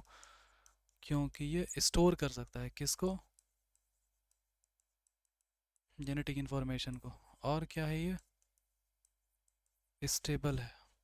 और क्या है ये? स्लो म्यूटेशन करता है। एनर्जी थोड़ा कम हो गया मेरा, ठीक है। आप लोग एनर्जी कम नहीं ना हुआ है? अच्छे से पढ़ो, ठीक है, बहुत एफर्ट जा रहा है। इसी चीज़ को मैंने 18 लेक्चर में मैंने ख़त्म किया, ये मेरे लिए बहुत चैलेंजिंग है। देख रहे हो, फिर से पढ़ा रहा हूँ सारा पढ़ा हुआ चीज़ को। आपके लिए बस, ठीक है। चलो इसको एफर्ट करो और ट्राई करो। मान लो ना सीरियस वाले, मान लो कि 200 बच्चे जुड़ गए मेरे से, हर बच्चा एक एक बच्चे को थोड़ा बताओ, शेयर करो, है ना, एक बार वीडियोस भेजो, तो 200 से डायरेक्ट 400 लोग हो जाएंगे हम लोग, ठीक है। मिल करके पढ़ाई करेंगे अच्छे से। नहीं कह रहे हैं सब्सक्राइब करो, लाइक करो, शेयर किया करो एटलीस्ट, कि क्या पता अगला नहीं देखा हो मेरा कंटेंट, देख के पसंद आ जाए उसको, हेल्प हो जाए उसका, ठीक है। आ जाओ। आरएनए वर्ल्ड में सिर्फ ये बात है कि आरएनए सबसे पहले आया, सबसे ज़्यादा फंक्शन करता है, बहुत ज़्यादा फंक्शन करता है, जिसको हम लोग बाद में समझेंगे, ठीक है। उसके बावजूद जो है ना, उसको बेस्ट जेनेटिक मटेरियल नहीं कहा जाता है। क्यों? क्योंकि आरएनए एज अ एंजाइम भी वर्क करता है, एज अ कैटलिस्ट भी वर्क करता है, मतलब वो इन्वॉल्व हो गया रिएक्शन में। और एक अच्छा जेनेटिक मटेरियल वही है जो रिएक्शन में नहीं जाए, जो कि स्टेबल रहे, म्यूटेशन बहुत कम हो, म्यूटेशन मतलब होता है चेंज होना, बहुत कम हो, ठीक है। चलो आओ, ये सब हो गया पूरा, पूरा हो गया, पूरा हो गया, ये भी हो गया। देखो ये वाला जब आप देखोगे ना एनसीईआरटी में, ये वाला, उसके बाद आपको यहाँ पर देखोगे ना, तो पूरे में वही बात बता हुआ है कि डीएनए जो है स्टेबल है, आरएनए अनस्टेबल है। देखो ना हर जगह पे ये लिखा हुआ है कि न्यूक्लिक एसिड डीएनए आरएनए दोनों होता है, डुप्लीकेट कर सकता है दोनों, लिविंग सिस्टम में होता है, प्रोटीन जो है फेल हो जाता है इस तरह का क्राइटेरिया फुलफिल करने में, है ना, प्रोटीन अपने आप को डुप्लीकेट नहीं कर पाता है, डीएनए अपने आप को डुप्लीकेट कर पाता है, रेप्लिकेट कर पाता है। तो इसलिए प्रोटीन पहले ही बहस से बाहर हो गया, समझे बात को, ग्रिफिथ के बाद, है ना। जेनेटिक मटेरियल जो है वो स्टेबल होना चाहिए इनफ, वो चेंज नहीं हो जाए different stage of life cycle में या एज में, या फिर फिजियोलॉजी के बदलने से ऑर्गेनिज्म के। स्टेबिलिटी बहुत इंपॉर्टेंट प्रॉपर्टी है जेनेटिक मटेरियल का, है ना। एविडेंस जो है ग्रिफिथ ट्रांसफॉर्मेशन प्रिंसिपल से मिला, हीट हीट आ गया था फिर भी वो डीएनए बदला नहीं, which kill the bacteria at least did not destroy some of the property of the genetic material, है ना। This is now can easily be explain to light of the DNA. दोनों स्ट्रैंड कॉम्प्लीमेंट्री सेपरेट हो जाता है by heating. हाँ, DNA strand ऐसे पढ़ोगे या आगे पढ़ाएंगे आपको कि हीट डालोगे तो सेपरेट हो जाएगा। बायोमोलिकुल में भी आप ये बात आप पढ़ते हो, कोई भी चीज़ में हीट डालोगे तो उसका बॉन्ड्स टूट जाएगा, ब्रेक हो जाता है, ठीक है।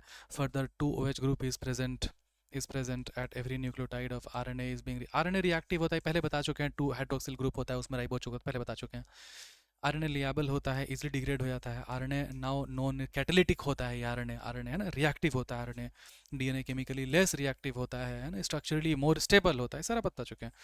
आरएनए से कंपेयर करते हैं न्यूक्लिक एसिड का, है ना। इनफैक्ट प्रेजेंस ऑफ थाइमीन है यूरासिल की जगह पर, इसलिए सब सब कुछ ये बताएगा कि ज़्यादा स्टेबल है डीएनए, ठीक है। यहाँ पे भी वही बात बताया, यहाँ पे भी, यहाँ पे भी वही बात बताएगा। ओहो, यहाँ पे भी वही बात बताएगा। Presence of thymine at the place of uracil additional stability देगा। डिटेल डिस्कशन ज़रूरत है, हायर क्लास में आप पढ़ोगे। डीएनए और आरएनए म्यूटेट हो सकता है, लेकिन आरएनए अनस्टेबल है इसलिए म्यूटेट करेगा फास्ट रेट से, आरएनए फास्ट रेट से बदलेगा, अपने आप को म्यूटेट कर जाएगा, है ना। वायरस जिसमें कि आरएनए जीनोम है, शॉर्टर लाइफ स्पैन होता है, म्यूटेट कर जाता है, इवॉल्व कर जाता है फास्ट। इसीलिए देखते हो ना कि अभी वायरस जो है, हम लोग वायरस का हम लोग एंटीवायरल नहीं बना पाते हैं, क्योंकि वो अपने आप को बदल लेता है, म्यूटेट कर जाता है ना। एंटीबायोटिक भी आजकल फेल हो रहा है एंटीबायोटिक के लिए, मतलब बैक्टीरिया जो वो भी अपने आप को म्यूटेट कर जा रहा है, ठीक है, एंटीबायोटिक से बचने के लिए। RNA code synthesis of protein hence can easily express it self character. हाँ देखो क्या होता है ना, क्या होता है देखो, ये डीएनए है, ये डीएनए से बन गया एमआरएनए, एमआरएनए से बन गया प्रोटीन, इसलिए बात यहाँ पर लिखा हुआ है कि आरएनए इजीली एक्सप्रेस कर सकता है अपने आप को। डीएनए से एमआरएनए बना, एमआरएनए एक्सप्रेस कर सकता है, और डीएनए स्टोर कर सकता है बेटर, और ये एक्सप्रेस कर सकता है क्योंकि एमआरएनए से नहीं बनता प्रोटीन, तो ये लिखा हुआ है, ठीक है। RNA can directly code for synthesis of protein, RNA he code करता है प्रोटीन के लिए, है ना। Hence can easily express the character. ये बात नहीं भी समझ में, आगे पढ़ोगे समझ में आ जाएगा ना। डीएनए है, आरएनए है ना, आरएनए एक्सप्रेस कर सकता है बेटर और डीएनए स्टोर कर सकता है बेटर, ये इंपॉर्टेंट बात है, ठीक है। हाँ, ठीक है। The protein synthesis machinery evolve हुआ अराउंड आरएनए। ये बात आपका आगे ट्रांसलेशन में आपका समझ में आएगा बाबू, आगे ट्रांसलेशन समझ में आएगा, ठीक है। हाँ, the above discussion indicate both DNA and RNA can function as genetic material. ऊपर का डिस्कशन ये बताता है कि दोनों ही एक्ट एज जेनेटिक मटेरियल कर, डीएनए आरएनए कर सकता है, लेकिन डीएनए ज़्यादा स्टेबल है, इसलिए वो स्टोरेज का, देखो बोलो ना, डीएनए स्टोरेज का काम करेगा, है ना, जेनेटिक इन्फॉर्मेशन का, लेकिन ट्रांसमिशन के लिए क्या है, आरएनए है ना। यहाँ से क्वेश्चन बन सकता है आपका, क्या बन सकता है,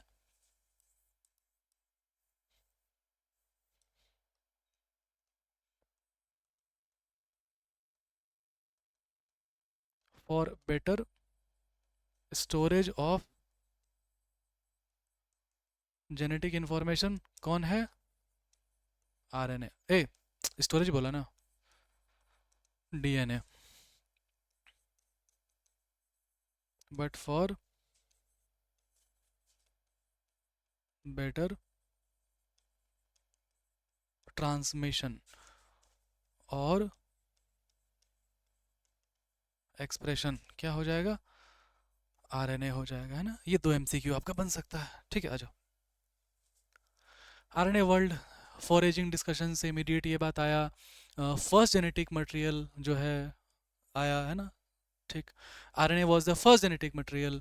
नाउ एनफ एविडेंस है कि आरएनए एसेंशियल लाइफ प्रोसेस करता है, जैसे मेटाबॉलिज्म करता है, ट्रांसलेशन करता है, मेटाबॉलिज्म करता है, ट्रांसलेशन करता है, स्प्लाइसिंग करता है, ये सब आरएनए के अराउंड इवॉल्व हुआ है। RNA act as genetic material करता है, एज वेल एज कैटलिस्ट भी करता है। There are some important biochemical reaction जिसमें कि कैटलिस्ट की तरह काम करता है आरएनए। 23S आरएनए उसका एग्जाम्पल है, आगे आपको पढ़ाएंगे हम। Catalyst act and not by protein या फिर एंजाइम, आरएनए ही एक्ट करता है as a catalyst. RNA being catalyst was reactive and hence unstable, इसीलिए अनस्टेबल हो गया। hence DNA has evolved from the RNA, इसीलिए DNA, ये बात बताया आपको, केमिकल मॉडिफिकेशन RNA से DNA बना। कैसे चेंज आया नाइट्रोजन बेस में, यूरासिल थाइमिन हो गया, राइबोस से डीऑक्सीराइबोस हो गया, बताया आपको। केमिकल मॉडिफिकेशन देख रहे हो, नाम लिया ना केमिकल मॉडिफिकेशन का, that make it more stable, ठीक है। डीएनए बीइंग डबल स्टैंडर्ड और कॉम्प्लीमेंट्री स्ट्रैंड भी है, इसलिए बोलते हैं दो स्ट्रैंड है उसमें, इसलिए रेसिस्ट करता है वो changes by evolving a process of repair. मतलब ये हुआ कि जब रिपेयर हो रहा होगा ना, मान लो कि ये डीएनए है ना, ये रिपेयर कर रहा है अपने आप को, मतलब ये अपने आप को डबल कर रहा है, तो रिपेयर जब कर रहा होगा ना, तो वो चेंजेस को रेसिस्ट करेगा बाबू, वो चेंजेस को रेसिस्ट करेगा। कहाँ लिखा हुआ है? डीएनए बिंग डबल स्टैंडर्ड और उसमें कॉम्प्लीमेंट्री बेस पेयरिंग, मतलब ए के साथ टी, सी के साथ जी, डीएनए डबल स्टैंडर्ड है और कॉम्प्लीमेंट्री बेस पेयरिंग है, इसीलिए वो रेसिस्ट करेगा। किसको रेसिस्ट करेगा? चेंजेस को। मतलब ये नहीं कि जो पहले उसमें जेनेटिक इंफॉर्मेशन था वो अब वो रिपेयर किया खुद को तो फिर वो बदल जाएगा, रेसिस्ट करेगा वो चेंजेस को, है ना, ठीक है। ड्यूरिंग द रिपेयर कोई दिक्कत है इसमें? रिपेयर जब वो कर रहा होगा तो वो चेंजेस को रेसिस्ट करेगा, ये नहीं कि वो चेंज करा लेगा खुद में, ठीक है। ओह, खत्म हो गया, खत्म हो गया स्लाइड। अब यहाँ पर भैया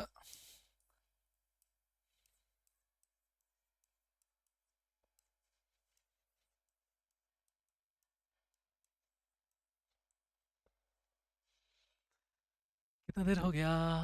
1 घंटा 57 मिनट। तो देख रहे हो मेरा शेड्यूल है ना प्रॉपर, अच्छे से थोड़ा वो वाला ज़्यादा समझाने लगे डेप्थ में, तो इसलिए 3 घंटा हो गया था, सॉरी उसके लिए। आई होप कि यहाँ तक आपको बहुत ही अच्छे से शानदार तरीके से आपको समझ में आया होगा, है ना, बढ़िया से आपको समझ में आया होगा, आप अच्छे से नोट्स बना रहे हो प्रॉपरली। प्लीज़ अपने दोस्तों को शेयर किया कीजिए वीडियोस, और अगर आप नोट्स अच्छे से बना रहे हो, इंस्टाग्राम पे अगर आप कनेक्टेड हो, मेरा इंस्टाग्राम आईडी है बायोलॉजिकल अनमोल, बायोलॉजिकल_अनमोल, ठीक है। वहाँ पर आप स्टोरीज मेंशन किया करो, मैं आपको मेंशन बैक दूंगा। वहाँ भी अच्छे फॉलोअर्स हैं, 1.5 लाख फॉलोअर्स के आसपास है, 1,30,000 के आसपास है। बाकी बच्चे उसको देख के मोटिवेट होंगे, कुछ में रीच बढ़ेगा, ठीक है। चलिए, आई होप यहाँ तक आपको बहुत अच्छे समझ में आ रहा है, तब तक के लिए पढ़ाई करते रहें। All the very best. जय हिंद, जय भारत, लव यू ऑल। चलो, पढ़ना अच्छे से, ठीक है, और ग्रुप में ऐड हो जाना, रजिस्टर में वो लिंक दिया हुआ है डिस्क्रिप्शन में।